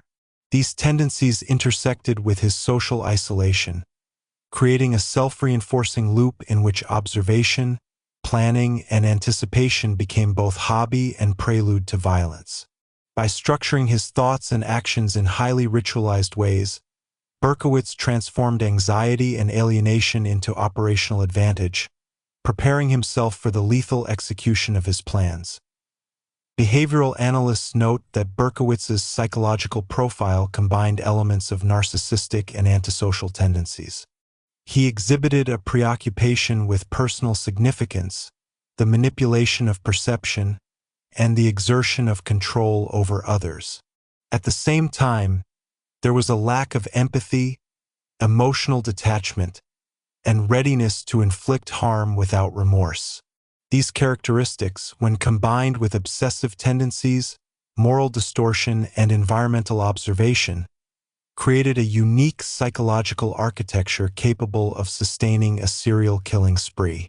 The interplay of these traits not only explains the methodical nature of his crimes, but also sheds light on his ability to manipulate public perception, evade capture, and maintain a sense of self-justification even in the face of escalating violence and media scrutiny. Crucially, Berkowitz's intelligence and social awareness were applied selectively, allowing him to blend into the urban environment while meticulously planning predatory behavior. He could interact socially when necessary, maintain a facade of normalcy, and avoid detection, all while continuing to internalize observations, rehearsals, and grievances. This duality, a socially functional exterior masking a predatory interior, made him extraordinarily difficult to detect, profile, or anticipate. Unlike impulsive or emotionally driven offenders, Berkowitz combined strategic thinking with obsessive planning, creating a pattern of behavior that was both calculated and adaptive. The Son of Sam was not merely a product of violence.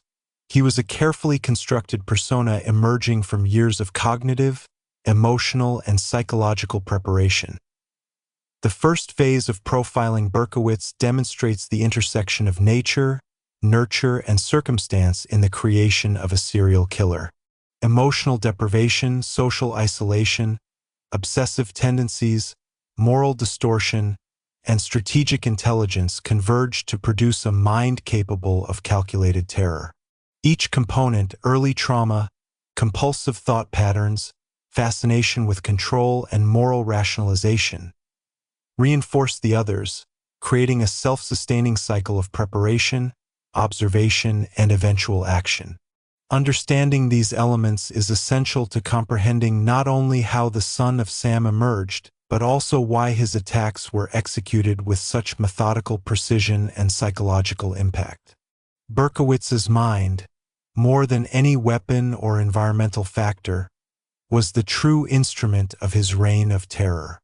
As David Berkowitz's attacks escalated, his psychological profile became increasingly complex, revealing layers of delusion, ritualistic behavior, and obsessive fantasy that sustained his deadly spree.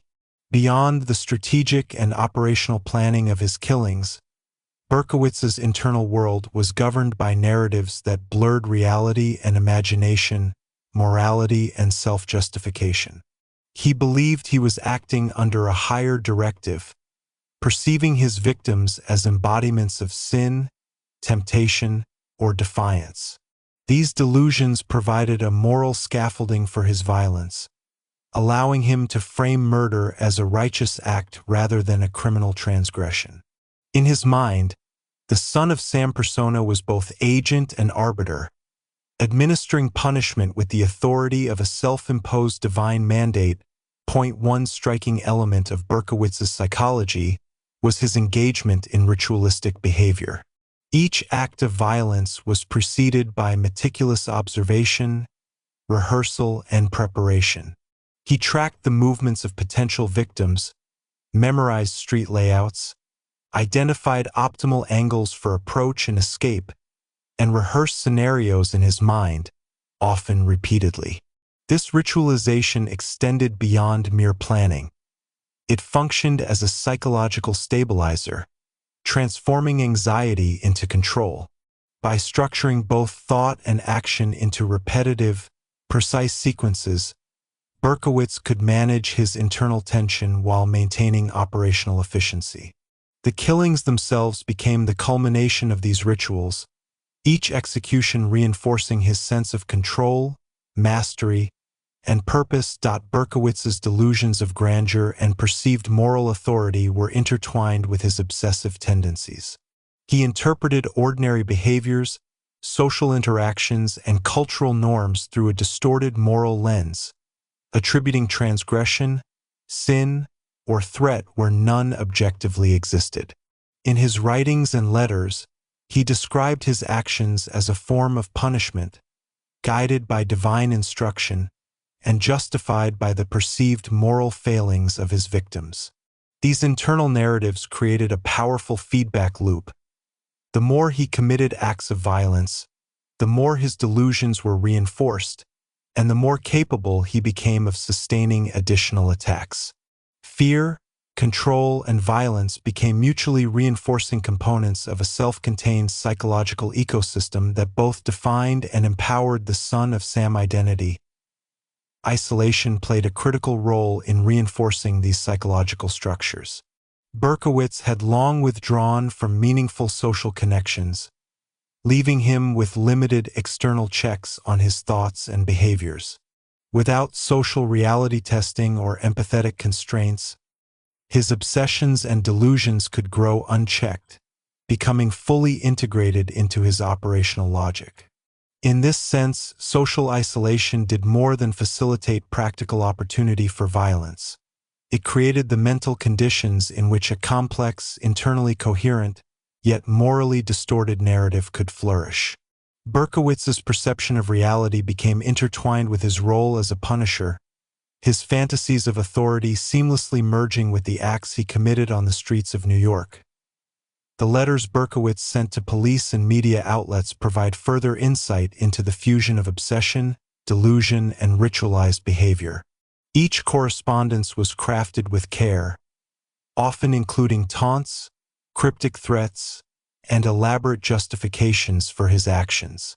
He reveled in the psychological impact, knowing that his words would amplify fear and heighten public awareness. The letters were not spontaneous outbursts. They were deliberate exercises in manipulation, reinforcing his persona, controlling public perception, and feeding his sense of dominance. In this way, written communication became an extension of the murders themselves, merging physical action with psychological warfare. Berkowitz had transformed terror into both performance and instrument, each act and each letter consolidating the Son of Sam mythos. Another significant aspect of Berkowitz's psychological profile was his ability to compartmentalize. He maintained a functional social persona, interacting with neighbors, family, and coworkers, while simultaneously cultivating the predatory mindset necessary for serial killing. This compartmentalization was a hallmark of his antisocial tendencies, allowing him to navigate daily life without drawing suspicion while orchestrating calculated attacks. It also reinforced his internal narratives, as he could separate ordinary reality from his delusional framework, moving between worlds with chilling efficiency. To an outsider, Berkowitz appeared unremarkable. To himself, he was an omnipotent figure administering justice according to his own moral code. The obsessive attention to detail extended beyond immediate attack logistics to the psychological ramifications of each killing. Berkowitz anticipated media coverage, public reaction, and law enforcement response, adjusting his behavior to maximize the impact of both fear and control.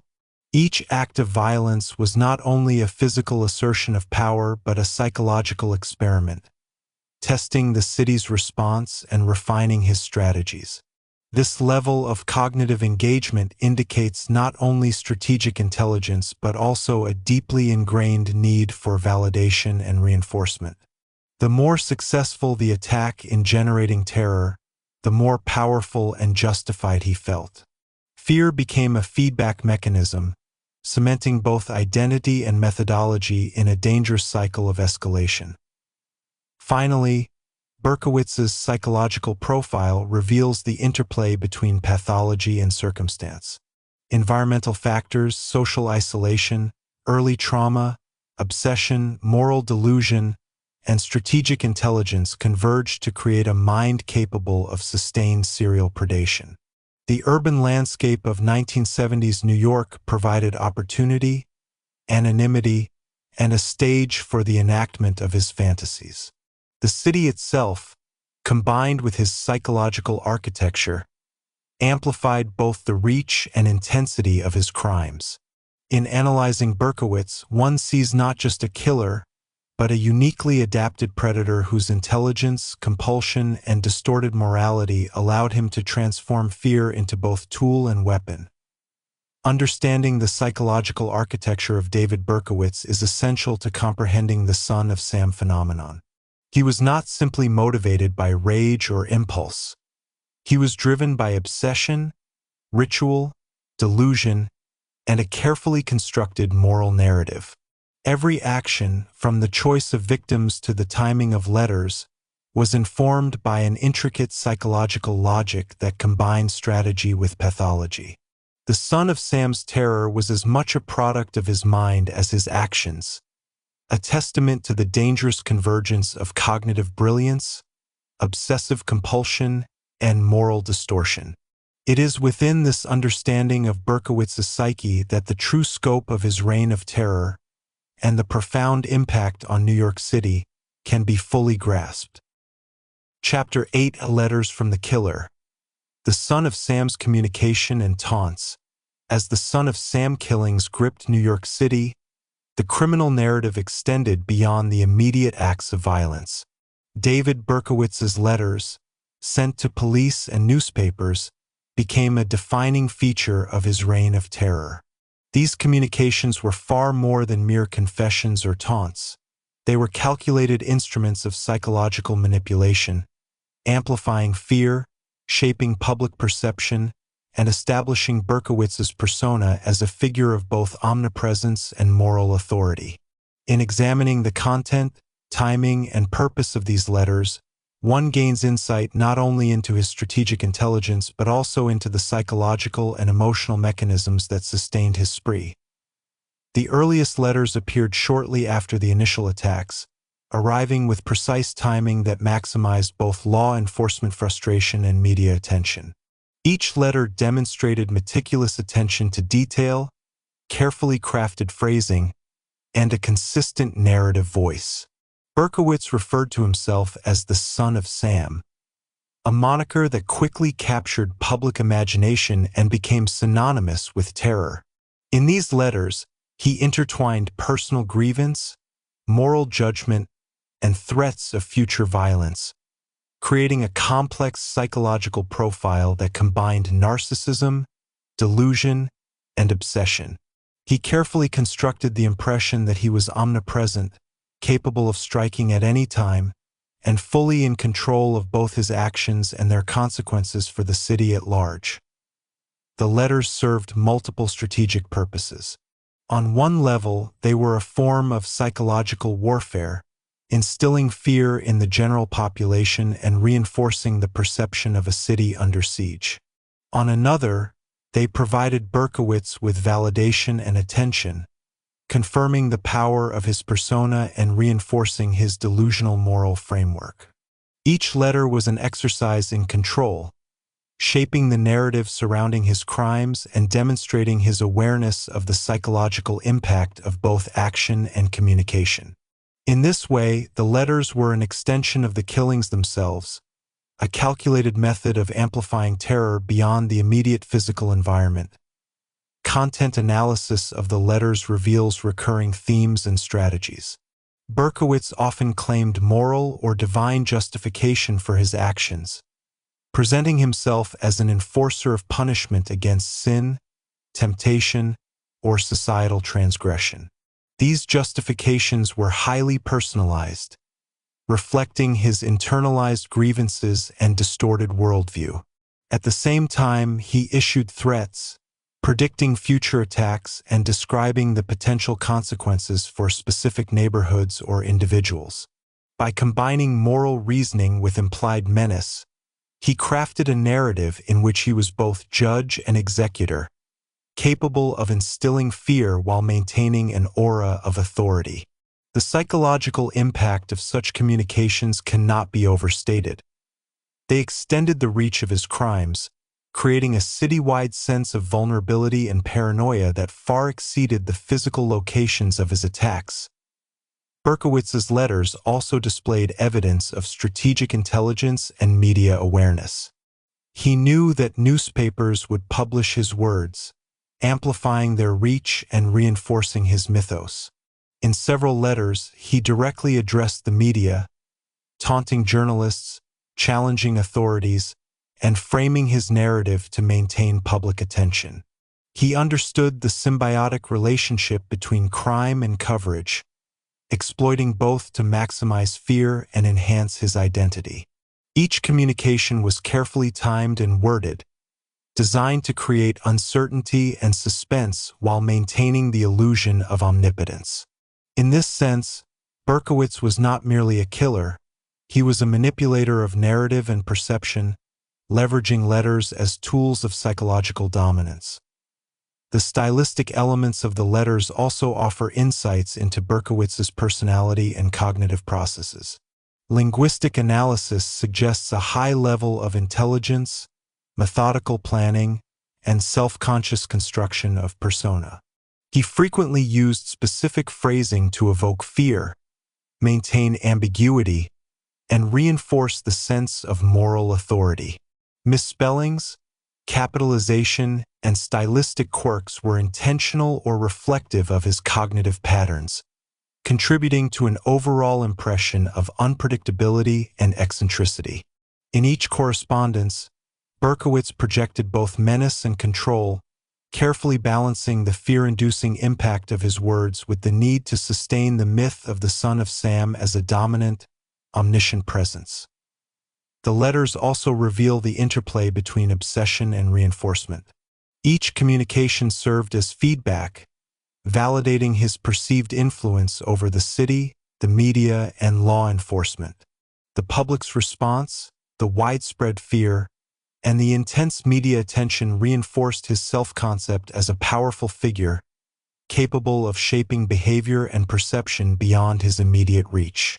This feedback loop, action, observation, communication, and reinforcement, sustained his motivation and maintained the psychological momentum necessary for continued attacks. The letters were not spontaneous or reactive. They were deliberate instruments in a broader strategy of control, manipulation, and identity consolidation. From a criminological perspective, Berkowitz's correspondence represents a sophisticated fusion of operational and psychological strategy.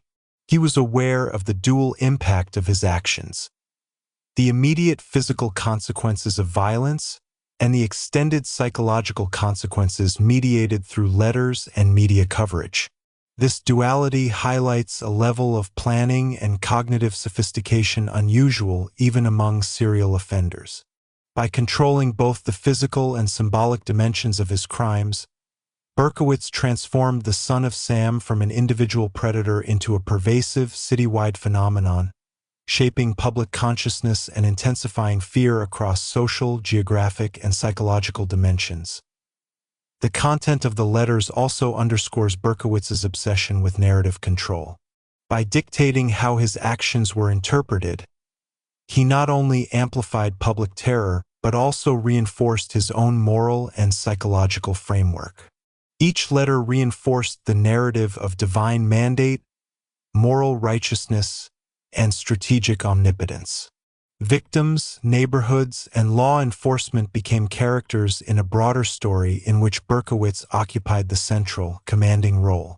The letters, therefore, were more than communication. They were instruments of identity construction, psychological reinforcement, and strategic manipulation, serving as a bridge between internal delusions and external impact. By integrating the letters into his overall methodology, Berkowitz created a multidimensional form of control. Violence, communication, and perception were interlinked, each reinforcing the other in a deliberate, self-sustaining cycle. The letters exemplify his understanding of fear as both tool and effect, demonstrating that the Son of Sam was as much a psychological phenomenon as a physical threat. The calculated artistry of these communications illustrates the intersection of criminal behavior, psychological manipulation, and social dynamics, revealing a predator who understood not only how to kill but how to dominate perception, narrative, and public consciousness. As David Berkowitz's correspondence continued, the impact of his letters on New York City intensified, shaping both the public's perception and law enforcement strategy.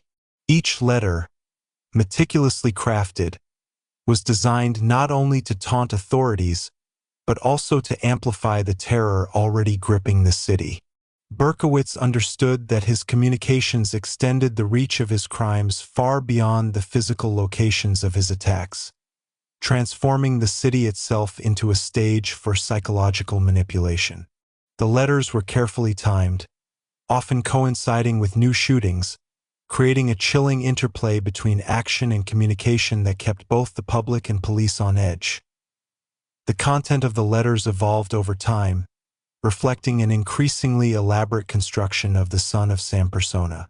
Berkowitz combined cryptic threats with moral and religious justifications, framing each act of violence as both punishment and warning. He often implied that he was omnipresent, capable of striking at any time, and in complete control of the environment around him. Through this calculated narrative, he fostered a sense of inevitability, in which fear became a constant companion for ordinary citizens. The letters reinforced his image as a figure of authority, a self-appointed arbiter of morality whose reach extended across boroughs and into the consciousness of every New Yorker. Police analysis of the letters revealed significant insight into Berkowitz's psychology, though it did not immediately lead to his capture. Linguists and behavioral analysts scrutinized word choice, tone, and stylistic patterns, identifying traits consistent with narcissism, obsessive tendencies, and moral delusions. The letters were often ensigned or signed with monikers like Son of Sam, deliberately creating ambiguity while maintaining continuity in persona. Through these communications, Berkowitz exerted influence over law enforcement, taunting detectives and challenging their ability to anticipate his next move. The letters functioned as both a psychological weapon and a form of communication, a dual strategy that demonstrated his sophisticated understanding of human behavior and perception. Media attention further amplified the letters' impact. Newspapers printed excerpts, radio programs discussed their content, and television news analyzed the implications for public safety. Each publication served as a conduit for Berkowitz's carefully constructed narrative, spreading fear while reinforcing the mythology of the Son of Sam. His awareness of this amplification was evident in the precise language, timing, and rhetorical strategies employed in the letters. He understood that fear, once mediated through media channels, could become a citywide phenomenon, influencing behavior, altering routines, and shaping public consciousness. In this sense, the letters were not merely documents, they were instruments of psychological domination, extending his influence far beyond the immediate victims of his attacks. Some letters directly challenged the authorities, mocking their investigative efforts and highlighting perceived weaknesses. Berkowitz reveled in their inability to predict or prevent his actions, using written communication to assert intellectual dominance. He combined cryptic threats with detailed descriptions of potential future attacks, creating a climate of constant anticipation and tension. These letters often contained coded messages or references that appeared enigmatic to the public but served to reinforce his own sense of strategic control. Through this interplay of communication, threat, and narrative, Berkowitz maintained both operational and psychological superiority over the city, the media, and law enforcement. The letters also provide insight into Berkowitz's obsession with ritual and symbolism. He often described actions and intentions in ways that reflected elaborate mental rehearsals, conveying a sense of meticulous preparation and moral justification. This ritualistic language reinforced the internal coherence of his delusions, framing his violence as purposeful and morally sanctioned rather than impulsive or chaotic. The letters were both reflective and performative, a record of thought processes and a tool for manipulating perception. In this dual role, they illustrate the complex cognitive and emotional structures underlying Berkowitz's behavior, revealing the interplay between delusion, obsession, and calculated strategy. Public reaction to the letters was profound. Citizens were both terrified and captivated, reading the correspondence with a mix of fear, curiosity, and morbid fascination. The letters transformed Berkowitz into a symbolic figure, representing not only immediate danger, but also the unpredictability and vulnerability inherent in urban life. Parents instructed children to remain indoors, couples avoided evening walks, and neighborhoods became hypervigilant. The letters had achieved one of Berkowitz's key objectives. Fear had become a pervasive, self-sustaining social phenomenon. They were a testament to the power of narrative and perception, demonstrating that psychological manipulation could be as effective, if not more so, than physical violence in controlling behavior and shaping urban experience. The correspondence also complicated law enforcement efforts. Investigators had to dedicate significant resources to analyzing, preserving, and interpreting the letters while simultaneously pursuing physical evidence, eyewitness reports, and crime scene investigations. The dual demands of managing public fear and conducting operational investigations created enormous pressure on police departments. Berkowitz's letters, by extending the reach of his psychological influence, intensified this pressure, forcing authorities to operate under heightened scrutiny and in a constantly shifting landscape of fear and expectation. The letters, therefore, were not merely communications. They were strategic tools that shaped the operational environment itself. Through this calculated use of written communication, Berkowitz demonstrated a sophisticated understanding of both human psychology and social dynamics. The letters exemplify how a serial killer could extend control far beyond the immediate act of violence, influencing perception, behavior, and institutional response. Each correspondence reinforced his mythos, manipulated public consciousness, and contributed to the pervasive sense of vulnerability gripping New York City. The Son of Sam had transformed from a physical threat into a psychological and symbolic phenomenon, his letters functioning as instruments of terror that were as potent as the bullets he fired. Chapter 9: Escalation and Citywide Panic. The Son of Sam's reign intensifies. By the summer of 1977, New York City had become a landscape of fear and anticipation. The Son of Sam killings were no longer isolated incidents. They had evolved into a full-blown crisis that gripped the boroughs of Brooklyn and Queens. Each shooting, each letter, and each news report intensified a pervasive sense of vulnerability. Ordinary routines were disrupted, neighborhoods were tense, and the city seemed to exist under the shadow of an invisible predator capable of striking without warning. David Berkowitz had moved beyond simple acts of violence. He had transformed his spree into a psychological siege, manipulating both perception and behavior on a citywide scale. The escalation of attacks followed a chilling pattern. Berkowitz's methodology remained meticulous.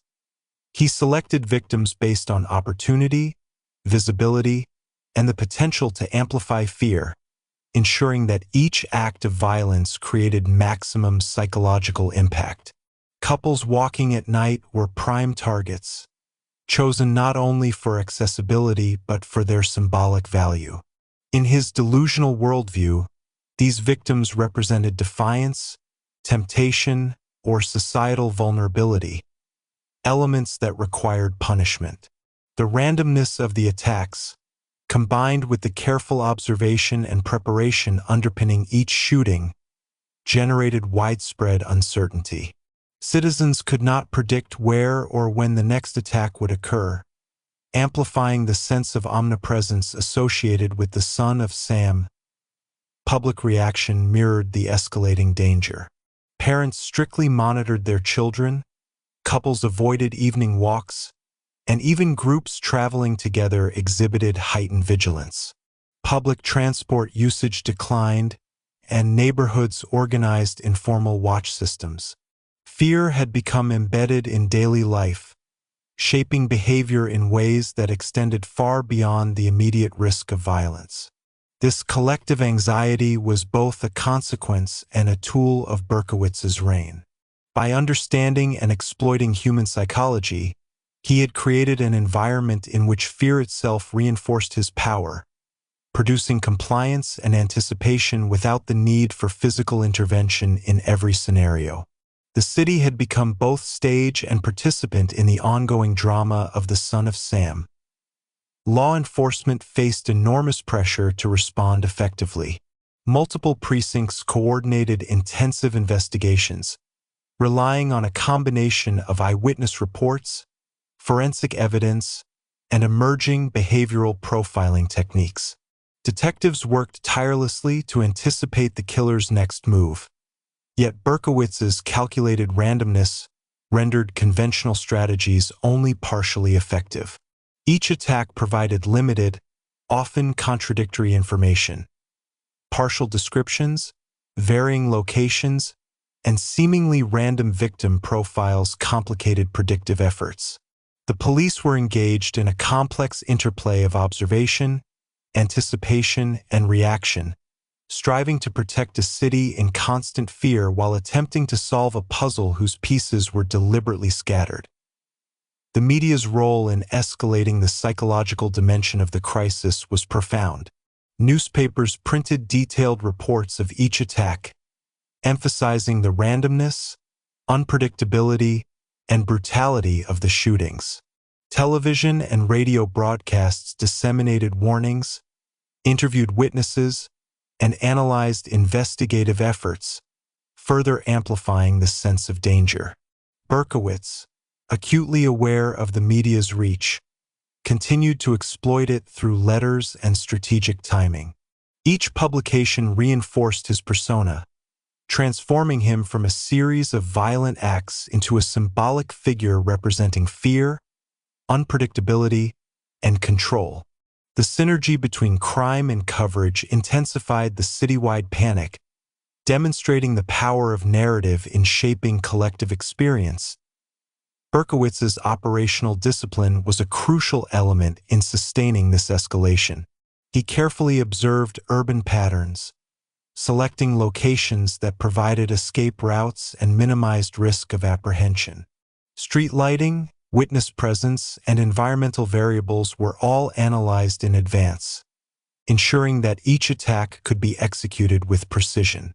This level of strategic planning distinguished Berkowitz from impulsive offenders and underscored his ability to integrate psychological insight into operational behavior. By controlling both the act of violence and its surrounding context, he maximized both efficiency and impact, reinforcing the omnipotent image that terrorized a city. The psychological interplay between fear, anticipation, and behavior became increasingly pronounced. Communities adapted to the threat, changing routines, altering travel patterns, and heightening vigilance. These adaptive behaviors, while aimed at safety, also provided Berkowitz with predictable patterns, inadvertently shaping the operational environment in his favor. He was both observer and manipulator, studying reactions while executing his plans. This feedback loop created a self-sustaining cycle in which fear became both a product and a facilitator of his ongoing attacks. The city itself was now a participant in the construction of his power, a living laboratory in which terror functioned as both weapon and effect. As the frequency and audacity of attacks increased, so too did the public's perception of danger. The Son of Sam was no longer perceived as a single threat but as an omnipresent force, capable of striking at any moment. Panic permeated neighborhoods, heightening collective anxiety and diminishing social cohesion. Individuals were forced to reconsider daily behaviors, interactions, and routines, while law enforcement and media channels struggled to contain the crisis without succumbing to sensationalism. The interplay of violence, communication, and perception created a multidimensional threat in which physical danger, psychological influence, and social disruption converged. Berkowitz's methodology had evolved beyond the purely operational.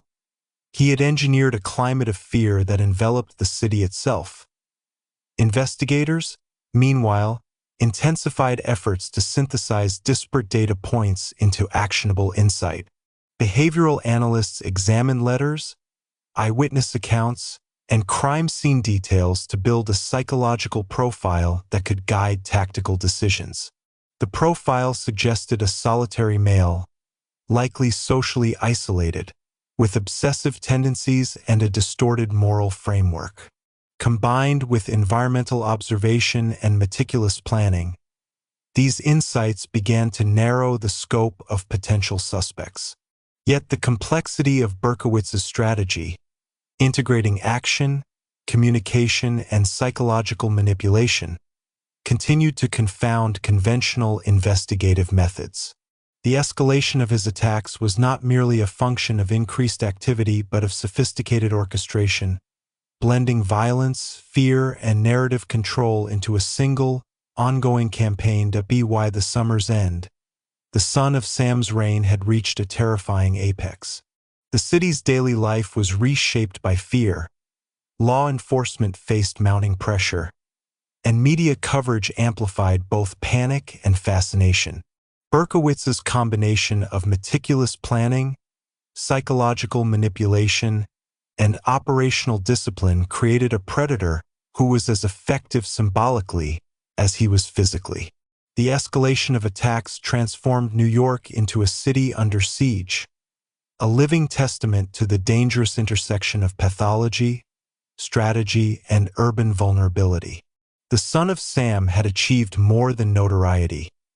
He had created a pervasive, citywide phenomenon in which terror itself became the defining force shaping social behavior, perception, and daily life. As the summer of 1977 progressed, the Son of Sam's presence in New York City was no longer an occasional terror but a continuous psychological siege. Each shooting added to the city's anxiety, and the randomness of the attacks intensified the perception that no one was safe. Streets that had once been familiar and routine became potential hunting grounds, and every casual evening walk was overshadowed by uncertainty. Citizens began to interpret ordinary urban sounds and shadows as threats, demonstrating how the psychological impact of fear could alter perception and behavior far beyond the immediate scene of violence. Berkowitz's mastery of psychological manipulation allowed him to shape the city's collective consciousness, transforming the urban environment into both theater and instrument of terror. The escalation of attacks also placed enormous pressure on law enforcement. Police precincts coordinated intensive investigations, analyzing crime scene evidence, eyewitness accounts, and ballistic patterns. Despite exhaustive efforts, Berkowitz remained elusive, his carefully calculated approach leaving minimal physical traces and confounding conventional profiling. Investigators faced a paradox. The killings were methodical yet appeared random, predictable only in their unpredictability.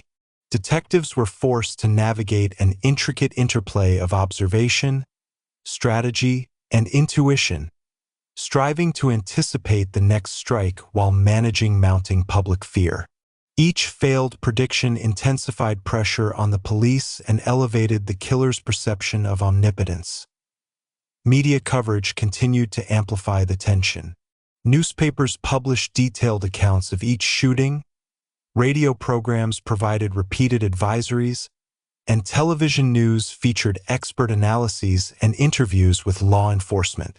Berkowitz's letters, often arriving shortly after attacks, further heightened the impact, reinforcing his omnipresent persona and ensuring that each incident reached far beyond the immediate vicinity. By deliberately engaging with media channels, he created a feedback loop in which fear became both self-sustaining and socially contagious. Residents internalized the threat, altering routines and interactions in ways that amplified his psychological leverage. In this sense, the city itself became an extension of his operational strategy, a living environment in which every reaction, every precaution, reinforced his sense of control. Public behavior reflected the pervasive sense of vulnerability. Couples avoided walking alone at night, social gatherings were curtailed, and communities implemented informal watch systems to monitor streets and public spaces. Parents imposed strict curfews on children, and even seemingly mundane errands became exercises in vigilance. The city's rhythms were fundamentally altered. Patterns of travel, leisure, and social interaction were all subordinated to the constant, implicit presence of the Son of Sam. This environment of sustained fear demonstrated Berkowitz's capacity to manipulate both individuals and society as a whole, extending his influence beyond physical violence to encompass urban dynamics, perception, and behavior on a macro scale. The escalation also revealed the interplay between opportunity and psychological reinforcement in Berkowitz's methodology. Each act of violence was meticulously planned, incorporating environmental observation, analysis of victim behavior, and anticipation of public response. He studied neighborhood routines, evaluated street lighting and visibility, and rehearsed escape routes, ensuring that attacks could be executed efficiently and with minimal risk of capture. This operational discipline, combined with psychological insight, allowed him to maximize both the impact of violence and the amplification of fear. The killings were thus multidimensional events, blending physical aggression with strategic manipulation and social influence. As public panic intensified, law enforcement implemented more aggressive tactics. Precincts increased patrols, organized stakeouts, and developed coordinated communication networks to track potential threats. Behavioral profiling, still a relatively new tool, became increasingly central to investigative strategy. Analysts examined Berkowitz's letters, shooting patterns, and victim selection, constructing a psychological profile that suggested a socially isolated male with obsessive tendencies and a distorted moral framework. While these insights offered guidance, the operational challenge remained immense.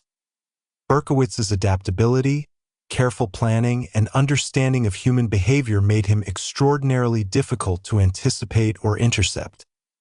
The psychological impact on investigators themselves was profound.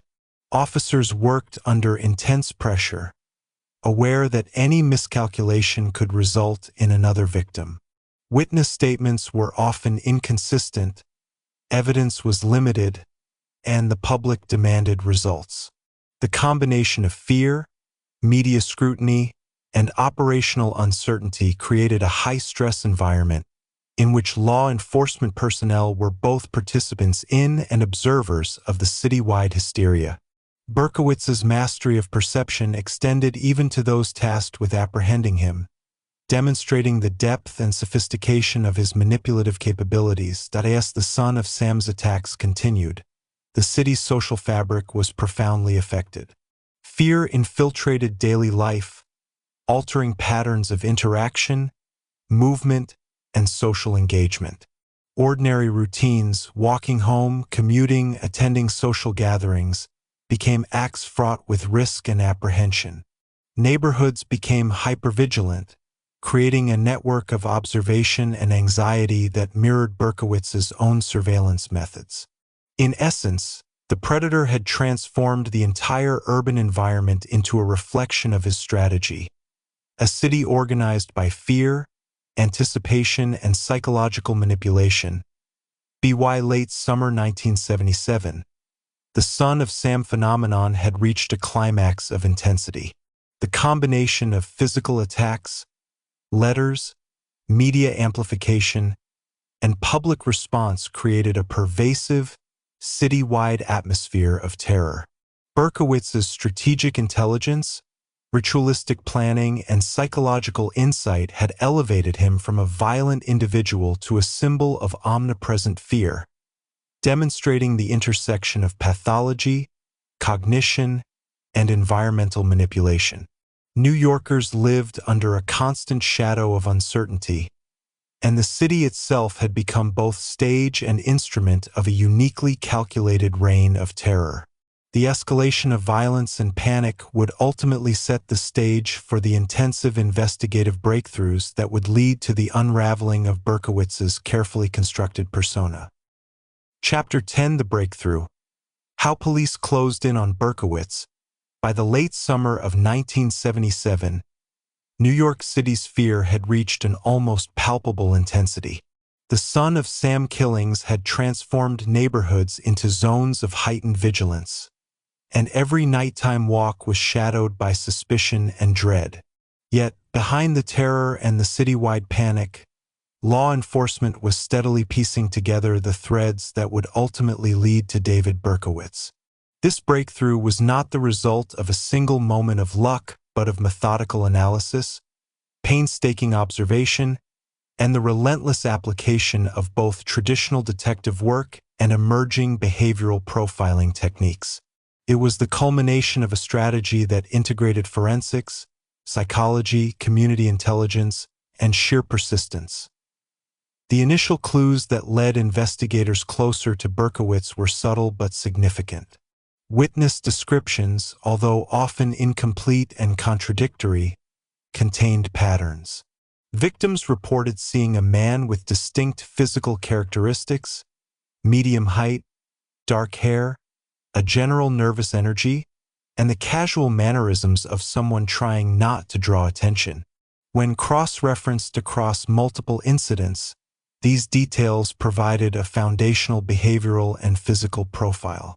Detectives combined this information with geographic analysis of shooting locations, examining streets, escape routes, and patterns in victim selection. The results began to narrow the scope, revealing that the attacks, while appearing random, followed a discernible spatial pattern. This geographic profiling became a critical tool in anticipating potential future incidents and identifying areas for focused surveillance. The killer's letters, long a source of public fear, were now also instrumental in narrowing the investigation. Linguists and behavioral experts examined phrasing, word choice, and stylistic patterns to infer aspects of his personality, cognitive style, and social background. Recurrent themes suggested a socially isolated male, deeply invested in moralistic reasoning, yet possessing sufficient intelligence and meticulousness to plan attacks with precision. References in the letters to Sam and to other symbolic ideas hinted at personal grievance, obsessive fixation, and possible delusional influence. These insights allowed investigators to refine their search, focusing on individuals who displayed similar psychological and social characteristics. Berkowitz's own communications, intended to intimidate, had inadvertently created a map of his cognitive patterns for those trained to interpret them. Community involvement played an equally pivotal role. As panic spread, neighborhoods became both hypervigilant and observant, producing witnesses, tips, and anecdotal patterns that supplemented formal investigations. Citizens reported suspicious vehicles, unusual behavior, and individuals matching partial descriptions. Detectives recognized the value of these observations and began integrating them into operational strategies. Neighborhoods became part of a larger surveillance network, their collective vigilance amplifying the effectiveness of formal law enforcement tactics. In this way, public anxiety, while fueled by fear, paradoxically contributed to constraining Berkowitz's movements and providing vital leads. A key breakthrough emerged from forensic investigation. Ballistic analysis of spent shell casings revealed consistency in the type of weapon used, a .44 caliber revolver. This detail allowed investigators to connect previously disparate shootings and establish a single source of threat. By cross-referencing purchase records, known owners of similar firearms, and potential access points, detectives began narrowing the pool of suspects. Although Berkowitz had exercised caution in his behavior, his need to acquire and maintain a weapon ultimately exposed a vulnerability. Forensic science, combined with meticulous record-keeping and investigative networking, created a foundation for tangible leads in a case that had previously relied heavily on behavioral interpretation and witness reports. Law enforcement also began to leverage patterns in timing and victim selection. Analysts noted that attacks often occurred in late evening hours, targeting couples in isolated or partially obscured areas. This temporal and situational pattern allowed police to anticipate high-risk zones and conduct stakeouts with greater precision. Investigators understood that Berkowitz's operational planning, while sophisticated, still relied on predictability born from human habit and environmental structure. By analyzing the interplay between human behavior, urban geography, and time, the police could narrow the likelihood of his next move. These predictive insights, derived from careful observation and analytical reasoning, transformed reactive efforts into proactive strategy. The cumulative impact of these investigative methods became increasingly apparent. Witness accounts, forensic evidence, behavioral profiling, and geographic analysis converged, gradually shrinking the circle of potential suspects. Investigators began cross-referencing known individuals who exhibited psychological traits consistent with Berkowitz's profile, narrowing searches to those with social isolation, obsession with firearms, and evidence of underlying grievance or moralistic delusion. The combination of operational diligence, analytic rigor, and community cooperation created a high-probability scenario in which Berkowitz could be identified, monitored, and ultimately apprehended. Meanwhile, the city continued to live under the shadow of fear. Streets remained tense, citizens moved cautiously, and the media continued to amplify every development. The pressure on law enforcement was immense, with public scrutiny intensifying with each passing week. Detectives worked around the clock, synthesizing leads, interpreting patterns, and coordinating patrols, all while maintaining vigilance against the very real possibility of another shooting. The breakthrough that was emerging was not merely the result of a single clue but of a sustained, multi-layered investigative effort that combined science, psychology, human observation, and sheer persistence. This convergence of analytical insight, forensic evidence, community input, and behavioral understanding marked the turning point in the Son of Sam investigation. The long reign of fear, manipulation, and terror orchestrated by Berkowitz was approaching a critical juncture. The same meticulous planning, cognitive sophistication, and strategic awareness that had enabled his spree would soon confront the equally methodical, patient, and determined efforts of law enforcement. The stage was set for the unraveling of the Son of Sam persona, the capture of the man behind the myth, and the end of a period of terror that had transformed New York City into a city under siege. The final breakthrough in the hunt for the son of Sam emerged from the convergence of tireless police work, meticulous evidence analysis, and critical eyewitness observations. New York City had been under siege for months, and every failed prediction or lead heightened both the public's anxiety and law enforcement's determination. Yet it was the combination of careful observation and small, overlooked details that ultimately led to David Berkowitz. Detectives, analysts, and community members had created a lattice of information, waiting for the right moment when patterns could converge into a clear path toward the killer. One pivotal clue came from the keen observation of neighbors and witnesses. On the night of a later shooting, a woman reported seeing a man sitting in a car near the scene, behaving suspiciously and observing potential victims. This testimony, while seemingly routine, provided essential geographic and behavioral data. Investigators cross-referenced this sighting with prior reports, creating a pattern that aligned with the previously noted geographic, temporal, and psychological profiles.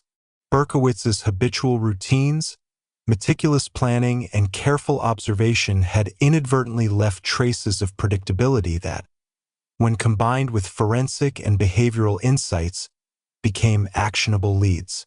The very traits that allowed him to elude detection, discipline, routine, and strategic calculation had now created the pathway to his capture. Ballistic evidence played a complementary role. The .44 caliber revolver that Berkowitz had used in his shootings left a unique signature on the spent casings recovered from crime scenes.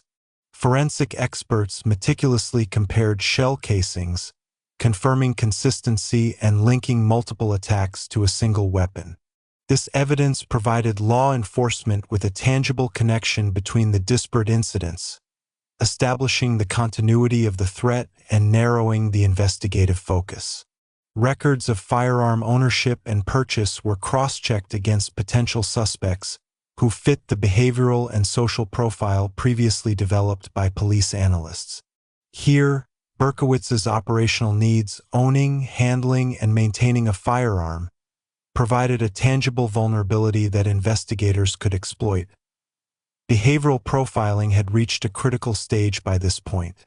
Analysts, building upon months of letters, witness accounts, and crime scene analysis, had constructed a detailed cognitive and emotional portrait of Berkowitz.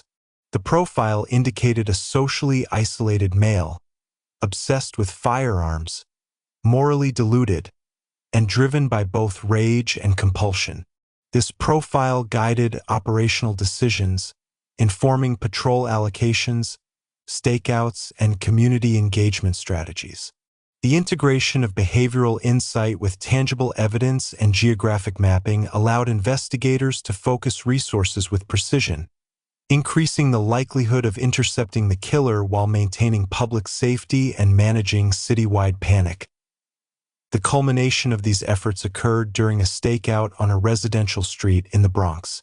Detectives, informed by geographic analysis, witness testimony, and predictive profiling, positioned themselves strategically near an area consistent with Berkowitz's prior behavior. The coordination was precise. Officers monitored traffic patterns, observed potential escape routes, and maintained communication with Central Command. The tension was palpable. The months of terror and anxiety were concentrated into a critical window in which observation, prediction, and timing could yield the desired breakthrough. Every detail mattered, and the collective experience of detectives and analysts was fully engaged in anticipation of a potential confrontation. It was during this surveillance operation that Berkowitz's own patterns betrayed him. He appeared in a location consistent with prior attacks, exhibiting behaviors that matched the profile meticulously developed by law enforcement. Officers observed him exiting a vehicle, moving with cautious deliberation, and carrying a package consistent with a firearm. At that moment, months of investigation, analysis, and community cooperation converged. The tireless efforts of police, coupled with the inadvertent predictability of the killer, created a scenario in which apprehension became imminent. Berkowitz's intelligence, strategic planning, and psychological manipulation, which had allowed him to evade capture for so long, were finally countered by the systematic and multi-layered response of law enforcement. The arrest itself was executed with precision. Officers approached Berkowitz carefully, aware of the potential danger, and successfully apprehended him without incident. When searched, he was found in possession of the .44 caliber revolver that had been central to the investigation, confirming the link between the months of terror and the individual now in custody. The arrest brought immediate relief to a city that had lived under a cloud of fear and uncertainty, ending a period marked by both physical danger and psychological manipulation. The son of Sam, who had eluded capture while orchestrating a citywide reign of terror, was finally in the hands of authorities. The aftermath of Berkowitz's capture was both immediate and profound. Residents experienced a release of anxiety, the media extensively covered the resolution, and law enforcement analyzed the investigation to extract lessons for future operations. The intricate interplay of behavioral profiling, forensic science, geographic analysis, and community engagement had culminated in success, demonstrating the effectiveness of multidimensional investigative strategy. Berkowitz's ability to manipulate perception, exploit fear, and plan with precision had been countered by an equally sophisticated integration of intelligence, observation, and strategy. In retrospect, the capture of David Berkowitz underscores the delicate balance between predator and society, fear and strategy, crime and justice. His reign as the son of Sam was not merely a series of violent acts, but a complex psychological phenomenon that transformed an entire city, altering behaviors, routines, and perceptions.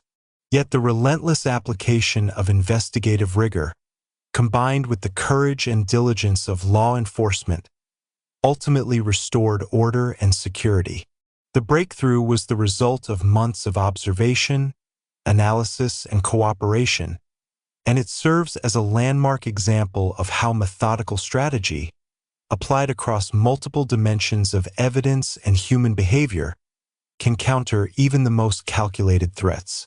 The arrest marked the end of a period of terror that had gripped New York City but also illuminated the psychological sophistication of the individual behind it. Berkowitz's behavior, letters, and meticulously executed attacks revealed the mind of a serial killer operating at the intersection of intelligence, obsession, and delusion. The resolution of the case allowed the city to begin recovering from a period of pervasive fear, while also providing critical insights into the interplay of pathology, behavior, and investigative strategy. In capturing Berkowitz, law enforcement not only apprehended a criminal but also demonstrated the power of integrated intelligence, public cooperation, and unwavering determination in confronting one of the most chilling criminal phenomena in modern urban history. Chapter 11: Trial and Confession. Understanding Berkowitz's motives and mind, the arrest of David Berkowitz marked the end of New York City's months-long reign of terror, but it also initiated a new chapter of intense scrutiny, public fascination, and psychological inquiry. The trial that followed was more than a legal proceeding. It was an exploration of the mind of a man who had terrorized an entire city, a window into the interplay between delusion, obsession, and violence. Berkowitz's courtroom appearances, statements, and eventual confessions would reveal a complex tapestry of motives, psychological compulsions, and moral distortions that had driven the son of Sam murders. From the outset, Berkowitz's case captivated the public. Media coverage of the trial was relentless, with newspapers, radio programs, and television networks dissecting every testimony and statement. Residents who had lived in fear now followed the proceedings with morbid curiosity, eager to understand the man behind the letters, the bullets, and the myth. Yet the trial was not merely a spectacle. It was a painstaking process of uncovering facts, examining psychological evidence, and reconciling the horrifying reality of Berkowitz's actions with the complexity of his mental state. Legal teams, psychologists, and prosecutors faced the formidable task of presenting a coherent narrative that accounted for both criminal culpability and psychological pathology.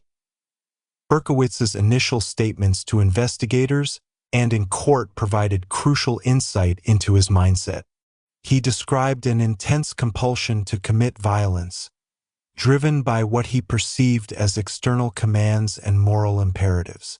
Central to his narrative was the infamous Son of Sam persona, which he portrayed as an almost autonomous force, directing his actions and reinforcing his sense of purpose.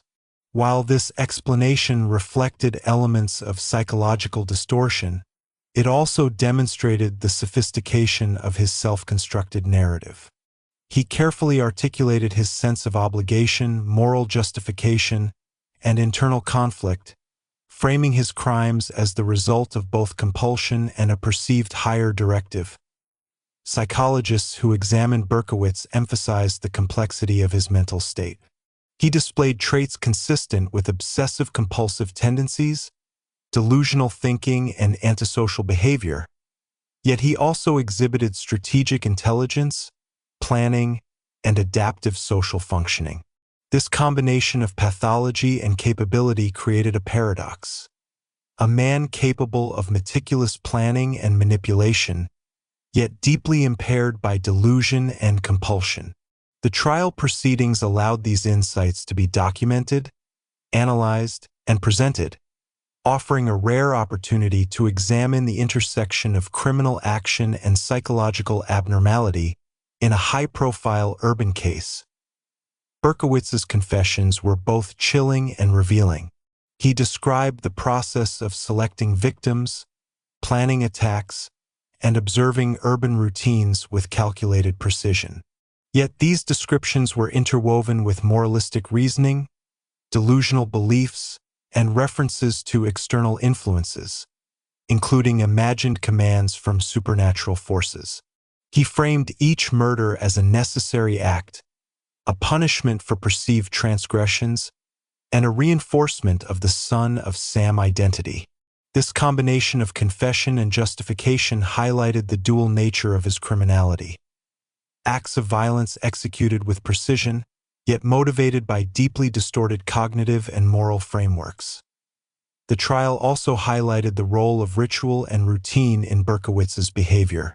He described repetitive patterns of surveillance, rehearsal, and execution that allowed him to maintain psychological equilibrium while committing acts of extreme violence.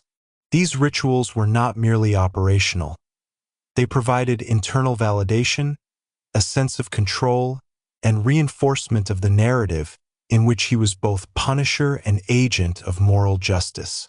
By presenting these insights in court, prosecutors and psychologists were able to convey the depth of his pathology, illustrating that the Son of Sam phenomenon was as much a psychological construct as a sequence of violent acts.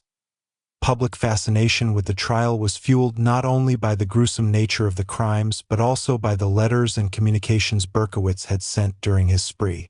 These letters were dissected in court, analyzed for linguistic patterns, and examined for evidence of planning, obsession, and moral delusion.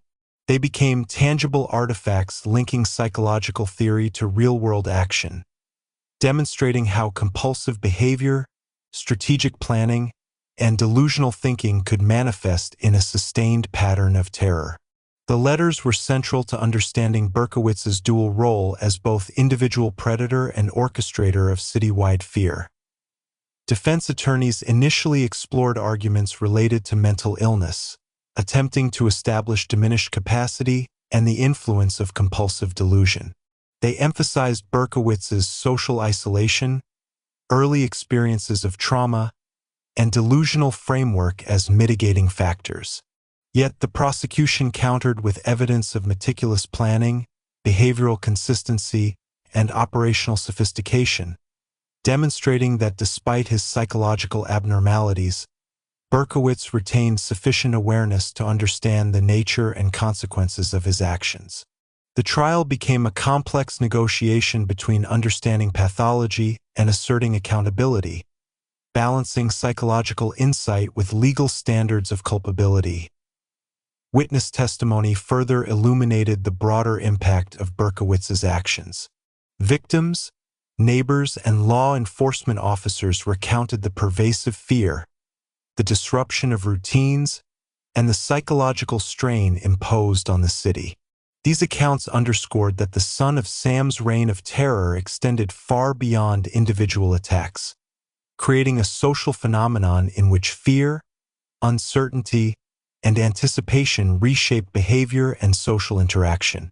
Berkowitz's confessions and the trial proceedings provided a narrative framework to reconcile individual criminality with citywide psychological impact, highlighting the intersection of personal pathology, public fear, and social disruption. The trial also shed light on the interaction between criminal behavior and media dynamics. Berkowitz had cultivated notoriety through letters, publicized attacks, and symbolic gestures. Yet the trial reframed this narrative, allowing society to confront the individual rather than the myth. Psychological and behavioral evidence contextualized his actions, providing explanations without absolving responsibility. In doing so, the proceedings offered a comprehensive account of how obsession, delusion, and strategic manipulation had converged to create the Son of Sam phenomenon, a citywide interplay of fear, planning, and perception that would remain a reference point in criminology and psychology for decades to come. As the trial progressed, David Berkowitz's confessions became increasingly detailed, revealing not only the mechanics of his crimes, but also the psychological intricacies that had governed his behavior. He spoke candidly about his obsession with firearms, his meticulous selection of victims, and the careful observation of urban routines that allowed him to strike with precision. Yet these practical elements were inseparable from his delusional moral framework, which he described as a compulsive need to punish what he perceived as sin, temptation, or moral failing. Each confession intertwined operational insight with moralized justification, offering an unprecedented window into the mind of a serial killer who had captivated and terrorized an entire city. Berkowitz's psychological explanations were complex. He claimed that he had been compelled by external forces, referencing the influence of a neighbor's demonic dog in some statements and supernatural commands in others. While these accounts were clearly delusional, they provided essential insight into his distorted perception of causality, responsibility, and moral authority. Psychologists testified to his capacity for both strategic planning and obsessive delusion, highlighting the unusual combination of intelligence, compulsion, and moral distortion that allowed him to operate undetected for months. The courtroom became a forum not only for legal adjudication but for psychological examination, revealing the intersection of pathology and criminality in stark detail. One of the most significant aspects of the trial was Berkowitz's acknowledgement of the letters he had sent during his spree. Initially conceived as instruments of terror, these communications were revealed to serve multiple purposes, reinforcing his sense of control, amplifying fear, and sustaining his self-constructed identity as the Son of Sam. In court, he admitted that the letters had allowed him to manipulate public perception, media narratives, and law enforcement responses, demonstrating a level of strategic awareness that complicated simplistic notions of insanity. The letters, once symbols of terror, now served as evidence of his capacity for deliberate action, revealing the duality of his pathology, both compulsive and calculated. Sentencing considerations required careful evaluation of both criminal responsibility and psychological insight. The prosecution emphasized the meticulous planning, operational precision, and sustained nature of Berkowitz's attacks, arguing that he possessed sufficient awareness of right and wrong to merit accountability. The defense highlighted his social isolation, early life trauma, and delusional framework, presenting a portrait of a man both mentally disturbed and morally disoriented. The interplay between these perspectives provided a rich narrative for understanding how delusion, obsession, and strategic planning coexisted within a single individual, producing one of the most notorious serial crime phenomena of the 20th century. Public reaction to the trial was intense. Citizens who had lived under months of fear followed every statement, confession, and piece of testimony. The combination of detailed courtroom exposition and media analysis allowed the public to understand, at least partially, the cognitive and psychological processes behind the Son of Sam phenomenon. While horror and revulsion were natural responses, there was also a collective curiosity about how such a calculated yet deluded mind could orchestrate months of terror. This duality, fear intertwined with fascination, underscored the societal impact of Berkowitz's actions, highlighting the complex ways in which extreme criminality influences both public perception and urban consciousness. Berkowitz's confessions also illuminated the subtle interplay between internal compulsions and external reinforcement. He described how the fear his attacks generated reinforced his identity, creating a feedback loop in which public reaction validated his delusional moral framework. Every news report, every discussion of the killings, and every community precaution contributed to the reinforcement of his role as the Son of Sam. In essence, his crimes were both a product of internal compulsion and external validation, a dual dynamic that exemplified the intricate relationship between individual pathology and societal response. The courtroom provided the opportunity to explore this dynamic in detail, offering insights that extended far beyond the specifics of the crimes themselves. The trial's conclusion and sentencing brought finality to the legal aspect of the Son of Sam case, yet the psychological and social ramifications continued to resonate. Berkowitz was sentenced to consecutive life terms, ensuring that the city's nightmare would no longer continue in physical form. Yet the lessons of his behavior, the terror he generated, and the methodology he employed became reference points for criminology, psychology, and law enforcement. Analysts and scholars examine the case to understand how obsessive compulsion, strategic planning, and delusional morality could coexist in a single individual, producing extraordinary and devastating social consequences. In the broader context, the trial highlighted the essential interplay between criminal action, psychological insight, and societal perception. Berkowitz's ability to manipulate fear, exploit media narratives, and maintain operational discipline demonstrated a level of sophistication that challenged simplistic assumptions about insanity or impulsive violence.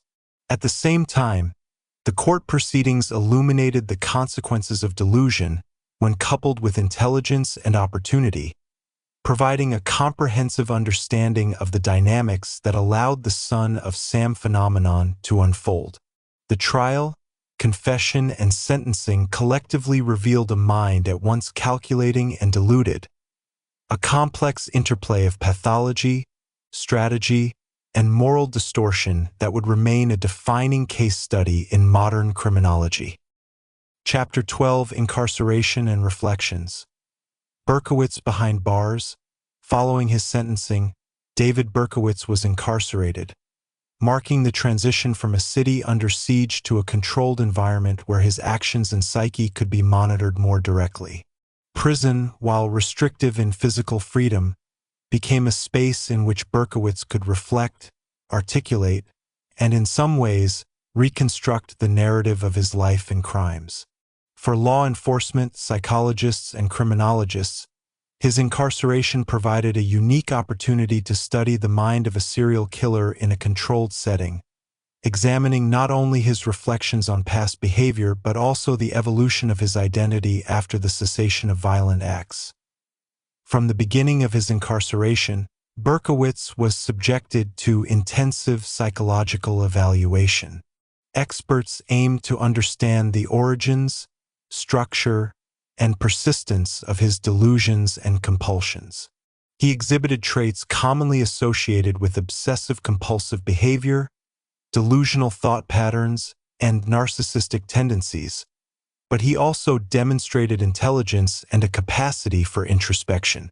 These qualities created a complex profile, an individual capable of both meticulous planning and distorted moral reasoning.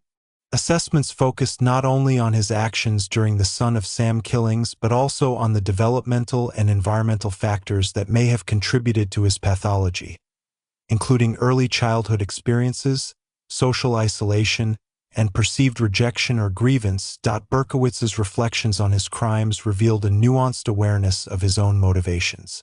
While he sometimes invoked the influence of external or supernatural forces, he also acknowledged the compulsive nature of his actions and the role of obsession in driving his behavior. Letters and interviews from prison indicated that he oscillated between rationalization and acknowledgement, offering insight into the tension between delusional frameworks and emerging self-awareness. For psychologists and criminologists, these reflections were invaluable, illustrating how a criminal mind could integrate past actions, ongoing identity formation, and psychological insight in a way that continued to inform both theory and practice. Life in prison also exposed Berkowitz to a structured environment that constrained the operational planning which had defined his crimes. In the highly controlled setting of the correctional system, he was no longer able to select targets, rehearse actions, or manipulate social perception in the ways that had sustained his compulsion. This shift allowed him, and those studying him, to observe how the absence of opportunity impacted psychological and behavioral patterns. Reports indicate that Berkowitz engaged in reading, writing, and correspondence, activities that may have provided a substitute for his previous compulsions while also facilitating introspection and self-expression. Through these activities, he was able to articulate patterns of thought, justification, and reflection in a way that was previously inaccessible during his active period of criminality. Berkowitz's incarceration also highlighted the broader psychological and social implications of his actions. Interviews with fellow inmates, guards, and psychologists demonstrated the ongoing tension between notoriety and adaptation. He was known within the prison population, his crimes having been publicized extensively, yet he had to navigate a new social hierarchy that was dictated by rules, routines, and institutional authority rather than public fear. This environment offered a stark contrast to the citywide influence he had once wielded.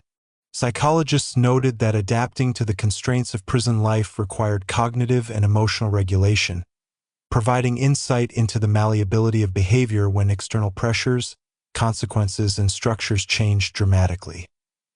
During this period, Berkowitz also began engaging with religious and moral frameworks in a more structured way. Reports suggest he embraced certain spiritual practices and attempted to contextualize his past actions within a framework of repentance, morality, and reflection. Whether motivated by genuine transformation, psychological coping mechanisms, or a combination of both, these efforts demonstrated an ongoing negotiation between past identity, present environment, and aspirational self-concept. For criminologists and psychologists, this development underscored the complex interplay between environment, reflection, and personal narrative in shaping post-crime psychological adaptation. Scholars and criminal psychologists have since used Berkowitz's reflections to explore the mechanisms by which violent compulsions emerge, persist, and can be understood after cessation. His case provides a rare longitudinal view into the mind of a serial offender, bridging active criminal behavior and reflective post-incarceration cognition. By examining the ways in which he articulated motives, rationalized actions, and navigated post-crime identity, experts have been able to develop more nuanced models of serial criminality, compulsive behavior, and psychological adaptation. Berkowitz's incarceration, therefore, represents not only a containment of threat but also an extended opportunity for research, education, and understanding of criminal psychology at its most extreme. The broader public also engaged with Berkowitz's reflections. Through interviews, media coverage, and publications derived from his correspondence, society was able to access a form of narrative closure, gaining insight into the mind that had terrorized neighborhoods and reshaped urban life. These reflections provided both a cautionary tale and a psychological case study, illustrating the intersection of obsession, compulsion, and rationalization in a single individual. The son of Sam, once a pervasive external threat, became a subject of study, reflection, and social contemplation, allowing the city and the public to integrate the experience into both historical understanding and broader cultural memory. As David Berkowitz settled into life behind bars, the rhythm of prison offered him a structure vastly different from the chaos and fear he had orchestrated across New York City. Stripped of the ability to enact violence, he confronted the cognitive and emotional residue of his actions. Letters, interviews, and recorded reflections from this period provide a unique lens into the evolution of a criminal mind removed from the environment that once enabled it. Prison became a place where observation replaced action and reflection substituted for planning, allowing psychologists and criminologists to study the mechanisms of compulsion, obsession, and identity reconstruction over time. Berkowitz's interactions with psychologists, researchers, and prison officials became a central component of understanding his mental framework. He demonstrated an ability to articulate the compulsive thoughts that had driven his murders while simultaneously contextualizing them within moral and religious narratives. Over time, his reflections revealed increasing awareness of the consequences of his actions, not just in terms of legal accountability but also in the human and societal impact. He spoke of the fear he had instilled in neighborhoods, the disruption of community life, and the lasting trauma inflicted on victims' families. This growing acknowledgement highlighted the complex interplay between remorse, rationalization, and continued identity formation, a balance between psychological necessity and emerging ethical awareness. The letters Berkowitz wrote during incarceration provided additional insights into his cognitive and emotional processes. He detailed personal routines, spiritual explorations, and analyses of his past behavior, framing his life story in a way that connected trauma, compulsion, and the development of violent behavior. These documents illustrate how incarceration offered both constraint and opportunity. Constraint in that he could no longer act on violent impulses, and opportunity in that he could reflect and structure his narrative. The correspondence allowed him to maintain a voice and presence in the world outside while simultaneously being contained within the strictures of prison life. For scholars, these writings offer a rare longitudinal view into the continuity and transformation of criminal cognition. Religious engagement emerged as a significant element of Berkowitz's post-conviction life. Reports indicate that he embraced spiritual practice and attempted to reconcile his past with a framework of moral accountability and repentance. While the sincerity of this transformation can be debated, it undeniably shaped his self-perception and narrative. Spiritual reflection provided both coping mechanisms and a structured lens through which he could examine his compulsions, moral distortions, and previous life circumstances.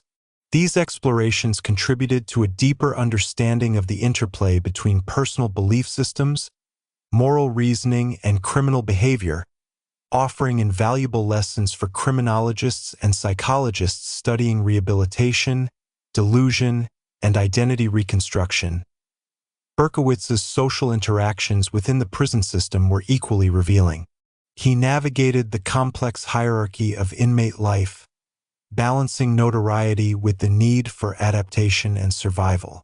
Other inmates were aware of his crimes, which affected both his social standing and the way he was perceived.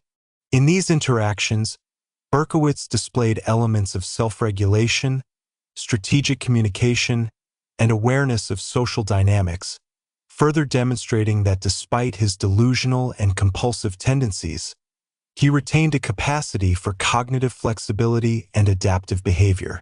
For researchers, these dynamics provided insight into the persistence of strategic thinking even after the removal of operational opportunity. Throughout his incarceration, Berkowitz also reflected on the societal and media dimensions of his crimes. He discussed how public fear and media coverage had amplified the psychological impact of his actions and how the letters he sent had extended his influence beyond the immediate victims.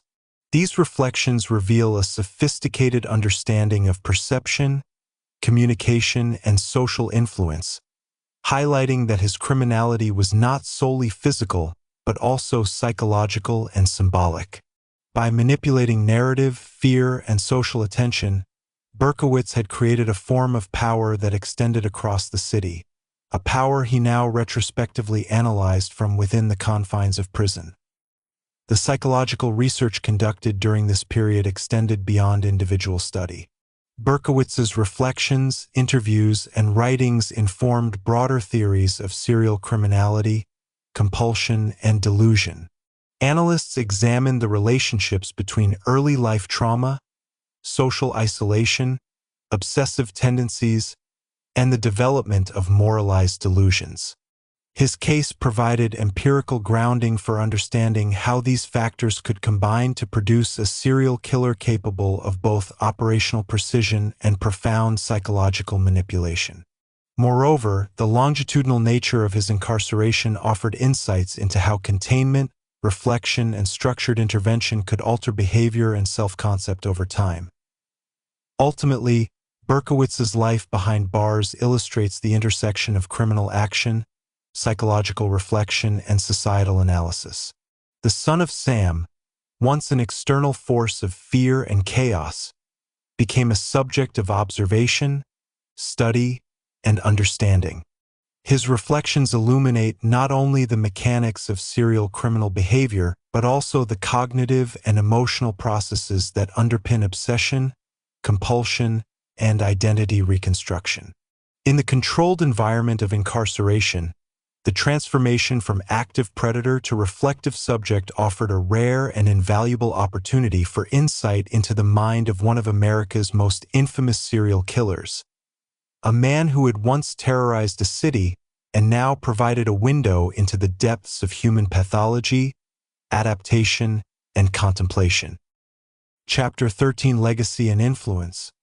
How the Son of Sam case shaped law, psychology, and media. The capture and incarceration of David Berkowitz marked the end of his reign of terror, but the Son of Sam case extended far beyond the immediate timeline of shootings, confessions, and trial proceedings. Its legacy reverberated through multiple layers of society, influencing law enforcement techniques, criminal psychology, media practices, and legislative frameworks. The case demonstrated not only the capacity of one individual to instill fear across an entire metropolis, but also how a singular criminal phenomenon could catalyze profound systemic, social, and cultural responses. Berkowitz's actions became a lens through which the intersections of crime, fear, and societal structure could be examined, studied, and remembered. One of the most significant areas impacted by the Son of Sam case was law enforcement methodology. The investigation highlighted the importance of multidimensional approaches, combining traditional detective work, forensic science, geographic profiling, and emerging behavioral analysis. Investigators relied on meticulous observation, pattern recognition, and witness collaboration to anticipate the killer's movements.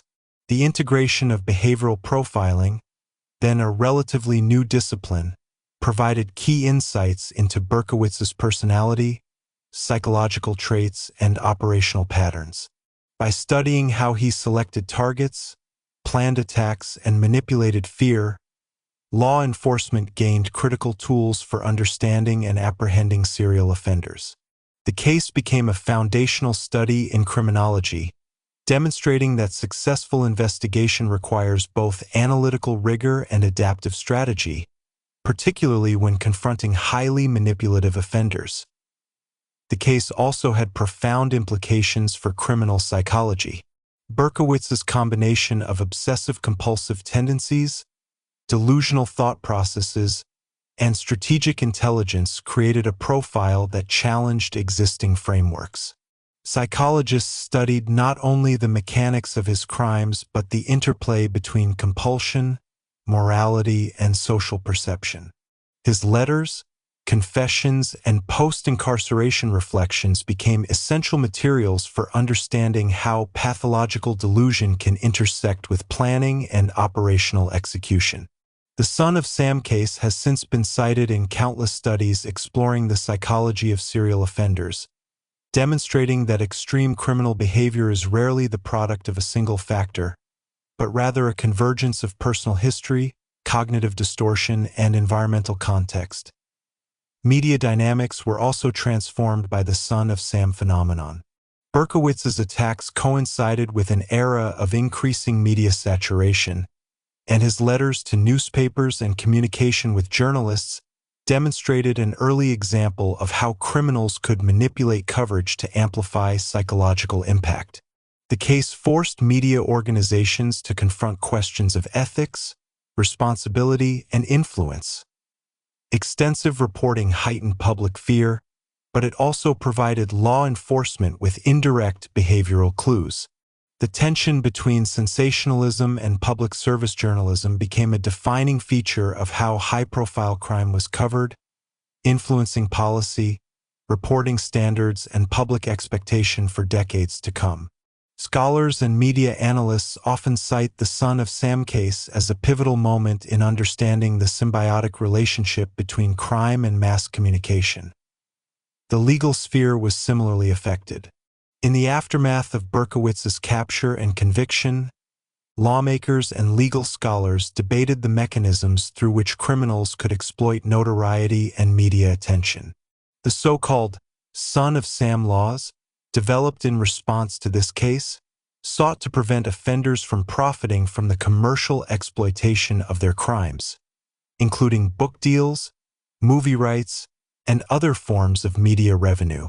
These legal frameworks underscored the recognition that the social impact of crime extends beyond immediate harm to encompass narrative control, cultural attention, and the economic dimensions of notoriety. Berkowitz's ability to influence perception and attention catalyzed a legal response aimed at mitigating these secondary harms. Beyond professional and institutional ramifications, the case left a lasting imprint on public consciousness. The fear Berkowitz instilled altered urban behavior patterns, informed popular culture, and created a collective memory that persists in New York City lore. Neighborhoods developed informal vigilance networks, citizens adjusted routines to reduce exposure to risk, and the media's coverage transformed individual and community perceptions of safety. These societal shifts highlighted the capacity of a single serial offender to influence not just law enforcement strategy but everyday human behavior, urban planning, and communal psychology. The Son of Sam case thus illustrates the interplay between individual pathology and societal adaptation, demonstrating that the impact of extreme criminality resonates far beyond the immediate acts of violence. The academic and educational influence of the case is equally notable. Berkowitz's behavior, letters, confessions, and post-incarceration reflections have become essential study material in criminology, psychology, sociology, and media studies. Courses on criminal behavior frequently reference the Son of Sam phenomenon to illustrate the convergence of compulsion, delusion, operational planning, and social manipulation. The detailed analysis of his actions, combined with longitudinal observation of his behavior in prison, provides scholars and students with one of the most complete case studies in modern serial crime history. Through these analyses, the broader implications of his criminality, including ethical considerations, preventive strategies, and psychological insights, continue to inform both professional practice and public understanding. The enduring fascination with Berkowitz and the Son of Sam case also reflects the human need to understand extreme deviance. While horror and revulsion are natural responses, there is also a profound curiosity about how such a mind operates, why it acts, and what mechanisms allow it to evade detection for extended periods. This duality, fear intertwined with fascination, has ensured that the case remains culturally, academically, and psychologically relevant. By examining the legacy of Berkowitz's crimes, society has not only sought justice but also insight, reflection, and understanding, emphasizing the importance of integrating empirical study with social consciousness and some. The legacy of the Son of Sam case extends across multiple domains: law enforcement methodology, criminal psychology, media ethics, legal frameworks, public perception, and academic study. David Berkowitz, whose actions had once terrorized a metropolis, became an enduring subject of analysis, reflection, and systemic adaptation. The case illustrates how extreme criminal behavior catalyzes societal, institutional, and cultural evolution, highlighting the profound and far-reaching impact of one individual's actions on the collective consciousness and professional practice across disciplines. The Son of Sam case continued to influence modern policing and investigative techniques long after David Berkowitz was incarcerated. Law enforcement agencies across the United States closely studied the case as a benchmark for handling serial offenders. One of the most critical lessons derived from the investigation was the power of integrating behavioral profiling with geographic and forensic analysis. By carefully observing Berkowitz's patterns of movement, target selection, and victim behavior, investigators learned to anticipate potential future actions, a practice that has become standard in profiling modern serial offenders. The case also demonstrated the importance of proactive community engagement.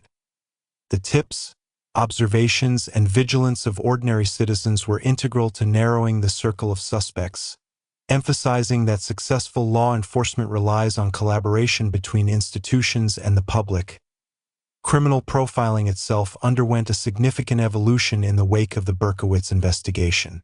The detailed psychological assessments conducted during the case illustrated the complex interplay of compulsion, delusion, and operational intelligence. Analysts recognize that serial offenders are not solely impulsive or reactive. They often combine meticulous planning with cognitive distortions that reinforce morally or ideologically justified behavior. Berkowitz's case became a foundational example in profiling manuals, training programs, and academic studies, emphasizing that understanding the offender's mindset is as critical as examining physical evidence. The Son of Sam phenomenon offered a blueprint for combining psychological insight with tangible investigative tactics, a model that continues to guide law enforcement today. Media ethics and practices also experienced profound change as a result of Berkowitz's crimes. The intense coverage of his letters, attacks, and persona demonstrated how media attention could inadvertently amplify a criminal's psychological reach. While coverage was essential for informing the public and generating tips, it also served as a tool of psychological reinforcement for the offender. Journalists and media organizations were forced to grapple with questions about responsible reporting, how to cover violent crimes without empowering or glorifying the perpetrator. The Son of Sam case became a touchstone for discussions about ethical boundaries in journalism, particularly in high-profile cases involving serial violence, fear, and public hysteria. Today, these discussions continue to inform reporting standards, emphasizing the need for balance between public awareness and minimizing unintended consequences. Beyond institutional and professional influence, the Son of Sam case left a deep cultural imprint. The fear generated by Berkowitz's attacks reshaped urban life in New York City during the 1970s, altering social routines, behaviors, and community interactions. Individuals became hypervigilant, public spaces were re-examined for safety, and families adjusted patterns of movement and interaction to mitigate risk. These changes reflected the profound psychological impact of terror on collective behavior, highlighting how a single individual's actions can extend far beyond immediate victims to influence the broader social fabric. Even decades later, the narrative of the Son of Sam serves as a cautionary example of the intersection between personal pathology and societal response that in academic and educational contexts, Berkowitz's case continues to be referenced as a paradigm for studying extreme criminal behavior. Scholars in psychology, criminology, sociology, and media studies analyze his letters, confessions, trial proceedings, and prison reflections to understand the mechanisms of compulsion, delusion, and strategic planning. The case has contributed to the development of theoretical models explaining how obsessive tendencies, moralized delusions, and operational intelligence converge to produce serial criminality. Furthermore, it serves as a reference point for discussions on rehabilitation, mental health assessment, and post-conviction psychological adaptation, bridging the gap between extreme criminal behavior and structured, longitudinal observation. The Son of Sam case also influenced legislation in the United States, highlighting the intersection between criminality and economic exploitation. Berkowitz's notoriety underscored the risk that criminals could profit from their crimes through media exposure, books, and public appearances. In response, Son of Sam laws were enacted to prevent such financial gain, ensuring that criminals could not capitalize on notoriety while providing restitution or compensation to victims. These legal frameworks remain significant today, illustrating how one criminal case can shape not only investigative and psychological approaches but also legislative action and social protection mechanisms. Finally, the ongoing cultural resonance of the Son of Sam phenomenon reflects a universal human fascination with extreme deviance. Society is simultaneously repelled by and curious about the mechanisms that produce individuals capable of sustained terror. Berkowitz's combination of intelligence, delusion, and meticulous planning provides a template for understanding how psychological distortion interacts with operational capability, creating a profound and enduring social impact. Through continued study, media reflection, and educational analysis, the lessons of the Son of Sam case remain relevant, ensuring that the intersection of fear, pathology, and societal response continues to inform law enforcement, psychological understanding, and public awareness. In conclusion, the legacy of David Berkowitz and the Son of Sam murders extends far beyond the immediate terror inflicted on New York City. The case transformed investigative methodology, advanced criminal profiling, influenced media ethics, prompted legal innovation, and reshaped public consciousness. Its enduring influence reflects both the exceptional nature of Berkowitz's crimes and the societal capacity to learn, adapt, and respond to extreme criminal behavior. By examining the interplay of psychology, operational strategy, and societal reaction, the Son of Sam phenomenon continues to provide critical insight into the mechanisms by which individual pathology can influence entire communities, shaping law, culture, and understanding for generations to come. Chapter 14: A Psychological Analysis. The Mind of David Berkowitz. David Berkowitz, the man behind the Son of Sam killings, remains one of the most studied figures in modern criminal psychology. His actions, letters, and confessions provide a rare and detailed window into the mind of a serial killer who combined compulsion, delusion, and meticulous planning. Understanding his psychological profile requires analyzing multiple dimensions: developmental history, social isolation, obsessive tendencies, moral delusions, and the interplay between intelligence and pathology. Each factor contributes to a more comprehensive picture of why he became the figure who terrorized New York City during the late 1970s. Berkowitz's early life played a significant role in shaping his psychological development. Born Richard David Falco in 1953, he was later adopted by the Berkowitz family, a change that introduced both stability and confusion into his identity formation. Adoption itself, while not inherently traumatic, often produces complex questions about belonging, identity, and self-worth. Berkowitz's reflections suggest that he experienced a persistent sense of dislocation and alienation during childhood, exacerbated by social isolation and a perception of inadequacy.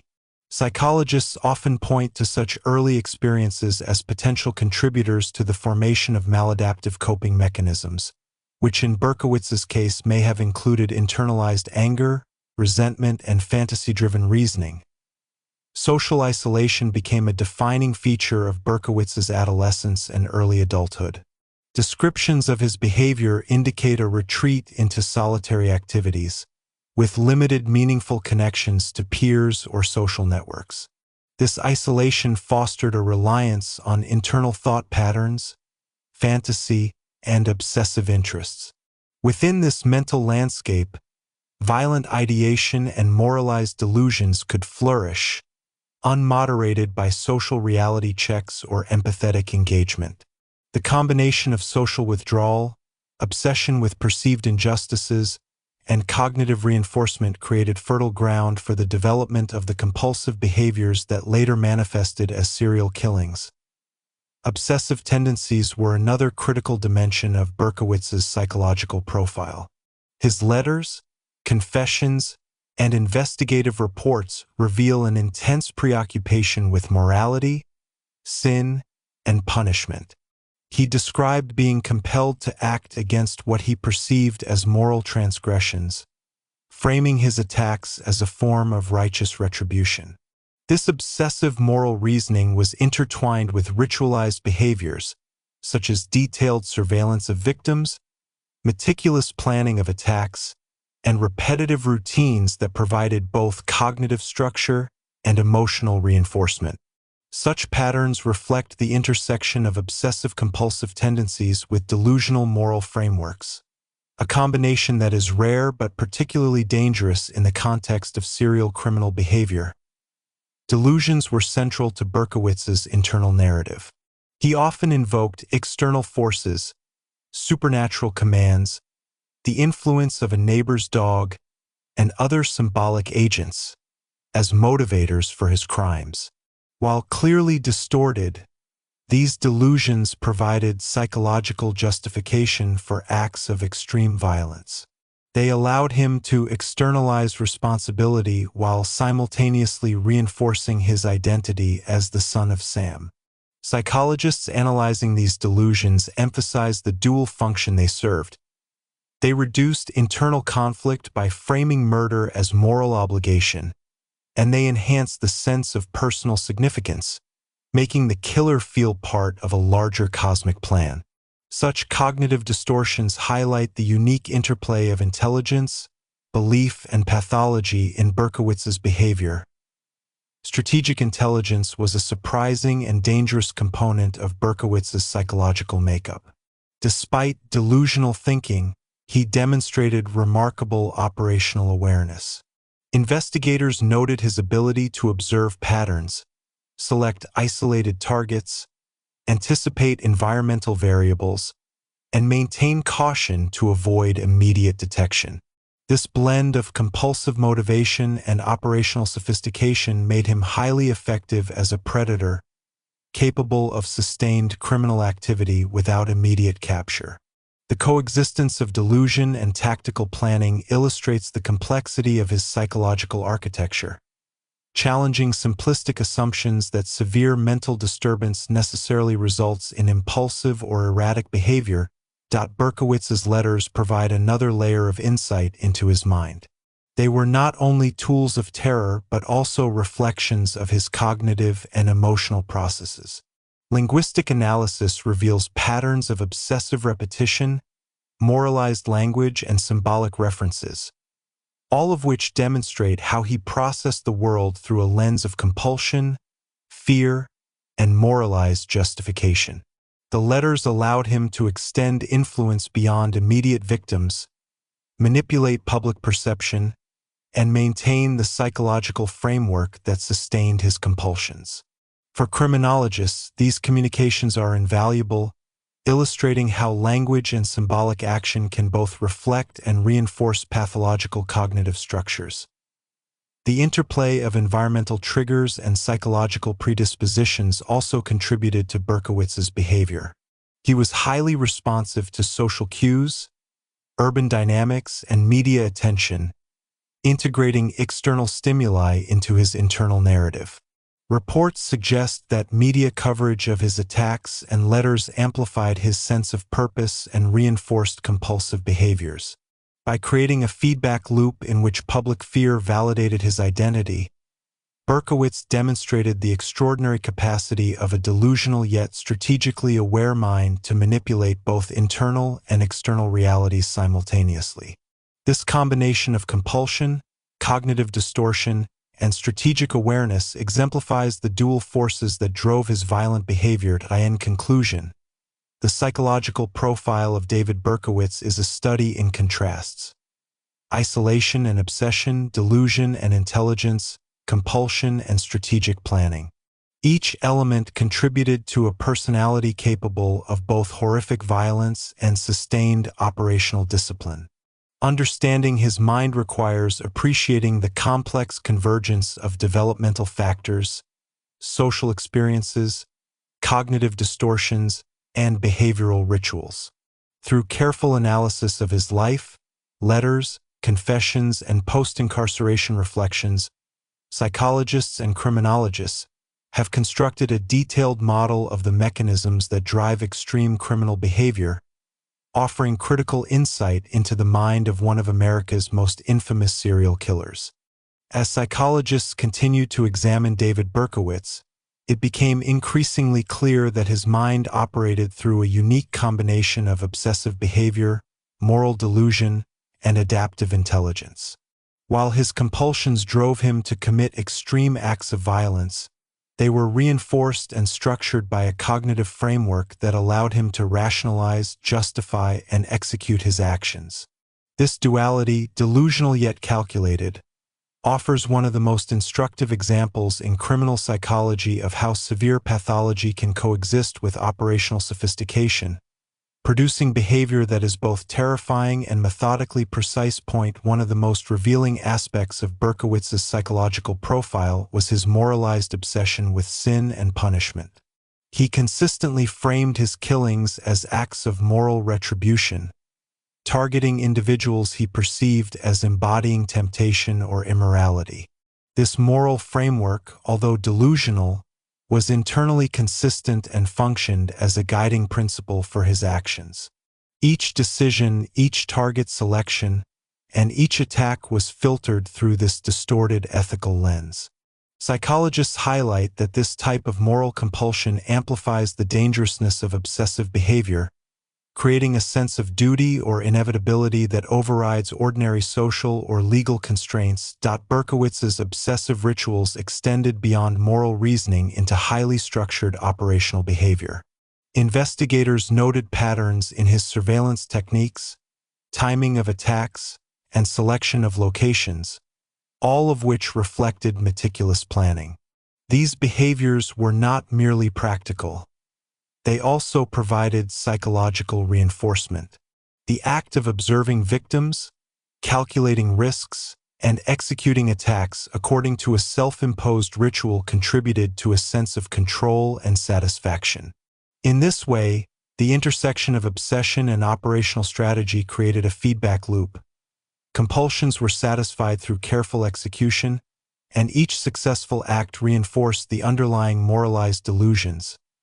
Interaction with media and public perception played a critical role in sustaining Berkowitz's compulsions and reinforcing his identity as the son of Sam. He carefully monitored news coverage, letters to editors, and public reactions, deriving psychological validation from the fear and fascination he generated. This awareness of external influence demonstrates that Berkowitz's criminality was not merely reactive. It was symbolic and performative. By observing the effects of his actions on societal perception, he reinforced both his delusional identity and his operational planning, creating a unique combination of compulsion, performance, and strategic calculation. The dual nature of Berkowitz's psychology, combining obsession and operational intelligence, posed challenges for both legal proceedings and psychological analysis. Courts had to consider the extent to which his delusions affected his capacity for moral judgment, while psychologists examined the coexistence of cognitive distortion with methodical planning. His case illustrates the complexity of evaluating criminal responsibility in the context of severe psychological abnormalities. He was clearly compelled by obsessive and delusional thinking, yet he retained sufficient awareness to understand the mechanics of his actions and to anticipate potential consequences, creating a nuanced interplay between pathology and accountability. Berkowitz's post-incarceration reflections further enriched understanding of his psychological profile. Letters, interviews, and correspondence reveal his ongoing attempts to reconcile past actions with moral and spiritual frameworks. He explored the causes of his compulsion, the influence of early life experiences, and the ways in which societal structures and media dynamics had shaped both his behavior and the public reaction to it. These reflections highlight the potential for self-analysis and adaptation even in individuals who have committed extreme acts, offering critical insight into longitudinal changes in cognition, moral reasoning, and identity reconstruction. Criminal psychologists also emphasize the significance of Berkowitz's symbolic thinking. The Son of Sam persona was not merely a media creation. It represented a deeply internalized identity that shaped perception, motivation, and behavior. By creating a symbolic extension of himself, Berkowitz could both externalize responsibility and reinforce compulsive behavior. This externalization allowed him to reconcile extreme actions with self-perception, highlighting the interplay between narrative construction, cognitive distortion, and behavioral execution in serial criminality. The symbolic nature of his identity serves as a case study in the psychology of myth-making within criminal behavior, illustrating how internal delusions can manifest in socially perceptible patterns of terror. Furthermore, the study of Berkowitz underscores the importance of longitudinal analysis in criminal psychology. Unlike cases limited to immediate investigation or incarceration, the Son of Sam phenomenon offers decades of observable behavior, including active criminality, confessions, trial proceedings, and reflective post-conviction analysis. This comprehensive timeline allows researchers to examine the persistence, transformation, and modulation of obsessive and delusional thinking over time. Insights derived from this extended observation have informed profiling techniques, risk assessment, and therapeutic strategies for managing individuals with extreme psychological abnormalities. In essence, the mind of David Berkowitz exemplifies the complex interplay between delusion, obsession, moral reasoning, and operational strategy. His ability to plan meticulously, manipulate perception, and rationalize extreme violence through a self-constructed moral framework demonstrates the multidimensional nature of serial criminal behavior. Through careful study of his actions, letters, confessions, and post-incarceration reflections, psychologists and criminologists have gained one of the most detailed understandings of the mechanisms that drive extreme criminality. Berkowitz's case remains a foundational reference point in the study of serial offenders, providing enduring insights into the cognitive, emotional, and behavioral patterns that define one of the most infamous criminal minds in modern history. Chapter 15 Closing Reflections. The lasting impact of the Son of Sam murders. The Son of Sam murders, committed by David Berkowitz in the summer of 1976 through 1977, left an indelible mark on New York City and the broader landscape of American society. Beyond the immediate horror, fear, and disruption, the crimes produced enduring consequences across legal frameworks, psychological study, media ethics, and societal consciousness. As the city emerged from the shadow of fear, public reflection, professional analysis, and cultural interpretation collectively contributed to understanding the full scope of the Son of Sam phenomenon. The lasting impact of Berkowitz's actions lies not only in the terror he inflicted but in the ways that society, institutions, and scholarship evolved in response. One of the most profound areas of impact was on public consciousness and urban behavior. During the months of Berkowitz's killings, fear permeated neighborhoods, parks, and public spaces. Ordinary routines were altered. Pedestrians walked in pairs or avoided certain streets, social gatherings shifted times or locations, and residents monitored news reports obsessively for updates on potential threats. The murders transformed how people perceived safety in urban environments, highlighting the psychological power of serial crime to restructure collective behavior. Sociologists and psychologists note that the case demonstrates how extreme criminal behavior can induce widespread behavioral modification, creating a ripple effect that extends far beyond the immediate victims. The legacy of these behavioral changes continues to inform studies of urban fear, risk perception, and societal resilience. Legally, the Son of Sam case catalyzed significant reforms. Perhaps the most famous example is the establishment of the Son of Sam laws, designed to prevent criminals from profiting from the notoriety of their crimes through books, movies, or media appearances. These laws represented a recognition that criminal acts have consequences beyond the immediate physical and emotional harm to victims. They also have economic, cultural, and symbolic dimensions. While Berkowitz himself was sentenced to consecutive life terms, the broader legal landscape shifted to ensure that society could mitigate the secondary harms of fame and narrative control by offenders. These legislative reforms remain influential in balancing free expression, victim rights, and ethical considerations in criminal justice. In the realm of psychology and criminology, the Berkowitz case continues to serve as a cornerstone for understanding serial criminal behavior. The detailed documentation of his crimes, letters, confessions, and post-incarceration reflections provides an unprecedented longitudinal view of compulsion, moral delusion, and operational intelligence. Psychologists have examined how early life experiences, social isolation, and obsessive tendencies converged with delusional moral reasoning to produce a highly effective and dangerous criminal.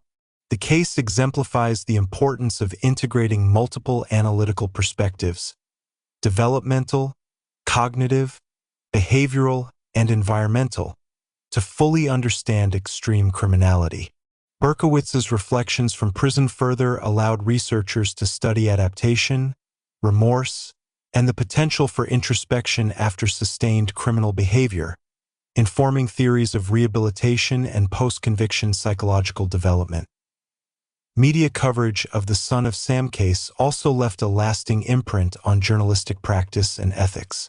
The extensive reporting on Berkowitz's letters, crimes, and public persona revealed how media attention can amplify both fear and the perceived influence of a criminal.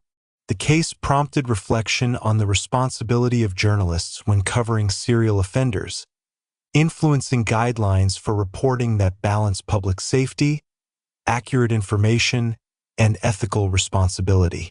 In many ways, Berkowitz demonstrated an early example of a criminal leveraging media attention to extend psychological impact, a lesson that continues to resonate in the digital age where information dissemination is instantaneous and global.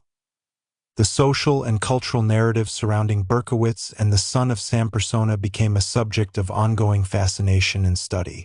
Books, documentaries, and scholarly analyses continue to explore the case, not to sensationalize the violence, but to extract insight into human behavior, societal reaction, and the interplay of psychology, fear, and narrative. The enduring interest highlights a collective need to understand extreme deviance and its consequences, reflecting both curiosity and a desire for prevention. Berkowitz's actions, while tragic and horrifying, provided a framework for exploring broader themes of morality, control, compulsion, and societal vulnerability. Furthermore, the case influenced law enforcement training and investigative methodology. The combination of traditional detective work, pattern analysis, behavioral profiling, and community engagement employed in Berkowitz's capture has been codified into training programs and operational protocols. Investigators learned the value of integrating psychological insight with empirical observation, understanding that serial offenders often operate through a combination of compulsion, delusion, and strategic planning.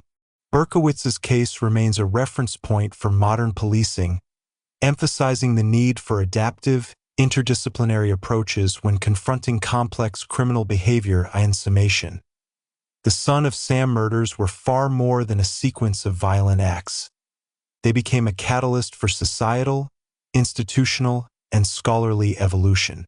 From public fear and behavioral adaptation to legislative reform, psychological insight, and media ethics, the case reshaped multiple domains of American society. David Berkowitz's crimes serve as a somber reminder of human capacity for violence, the fragility of perceived safety, and the intricate interplay of pathology, environment, and social response. The lasting impact of the Son of Sam murders is a testament to the ways in which society learns, adapts, and seeks understanding in the face of extreme criminal behavior, ensuring that the lessons of fear, vigilance, and insight continue to resonate across generations. The long-term impact of the Son of Sam murders extends beyond immediate fear, societal disruption, or legal reform. It continues to shape the study of criminal behavior, urban psychology, and collective memory. Decades after David Berkowitz was incarcerated, the case remains a foundational reference for understanding the psychology of serial offenders, the social dynamics of fear, and the intersection between individual pathology and public response. Scholars, law enforcement, and the general public continue to study, reflect, and learn from the layers of complexity embedded in the events, revealing that the legacy of these crimes is not merely historical but actively instructive. One of the most enduring lessons lies in understanding the mechanisms of fear and societal vulnerability. Berkowitz's attacks illustrated how individual actions could ripple through an entire community, altering behaviors, disrupting routines, and influencing perceptions of safety for extended periods. Public spaces became sites of caution, social interactions were moderated by heightened vigilance, and urban communities developed informal networks of watchfulness. Sociologists and psychologists recognize these dynamics as critical in understanding how trauma and threat can reshape urban life, influencing the ways that societies collectively respond to risk, uncertainty, and the threat of extreme criminal behavior. The Son of Sam case exemplifies how fear itself becomes a social force, capable of restructuring behavior and perception even in the absence of direct violence. From a criminal justice perspective, Berkowitz's case remains a blueprint for integrating psychology, operational analysis, and investigative strategy. The combination of behavioral profiling, geographic and temporal pattern recognition, and meticulous evidence collection became a model for future investigations. Modern law enforcement training incorporates these lessons, emphasizing that successful intervention in serial crime requires understanding the offender's mental framework as much as observing physical evidence. Berkowitz's operational intelligence, coupled with delusional motivation, illustrated the importance of treating serial criminality as both a psychological and procedural challenge, informing protocols, training, and interagency coordination for decades. The media dimension of the case continues to resonate as well. The Son of Sam murders highlighted the delicate balance between informing the public and amplifying fear. Berkowitz's letters, which were extensively covered, demonstrated how media attention could unintentionally extend a criminal's influence. Today, the case serves as a cautionary tale for journalists covering high-profile crimes, emphasizing ethical responsibility, the potential consequences of sensationalism, and the importance of balancing public awareness with minimizing unintended reinforcement of criminal identity. In the era of instant digital news and social media, these lessons remain profoundly relevant, underscoring how narrative, perception, and information control interact with criminal behavior. Psychologically, the Son of Sam case continues to provide critical insight into the structure of serial criminality. Berkowitz's combination of obsessive compulsion, moral delusion, and strategic intelligence challenges conventional assumptions about the relationship between mental illness and criminal responsibility. His post-incarceration reflections, letters, and interviews offer a longitudinal view of cognitive and moral adaptation, highlighting the potential for introspection, narrative reconstruction, and identity formation even after extreme antisocial behavior. Psychologists study his case to understand risk factors, cognitive distortions, and the interplay of personal history with operational execution, providing a template for both predictive assessment and rehabilitative strategy. Culturally, Berkowitz and the Son of Sam persona remain embedded in the collective consciousness. The case has inspired books, documentaries, academic studies, and public discourse, all seeking to unpack the multifaceted dimensions of fear, criminal psychology, and societal reaction. Yet while fascination persists, the broader goal is educational and analytical. Understanding how extreme pathology manifests, how social structures respond, and how preventive strategies can mitigate the risk of similar phenomena in the future. The narrative serves as a prism through which society examines the limits of morality, the consequences of isolation, and the vulnerabilities inherent in urban environments. In conclusion, the Son of Sam murders illustrate a complex, layered legacy that extends far beyond the individual acts of violence. David Berkowitz's crimes catalyzed legal reform, transformed investigative methodology, reshaped media practice, and deepened psychological understanding. They also left a profound mark on public perception, urban life, and cultural memory. By studying the case, society continues to gain insights into the interplay between individual pathology and collective consequence, learning how obsession, delusion, and strategic action can intersect to create profound and lasting societal impact. The lessons of fear, vigilance, and understanding endure, ensuring that the Son of Sam case remains both a historical record and a living study in human behavior, criminality, and societal resilience.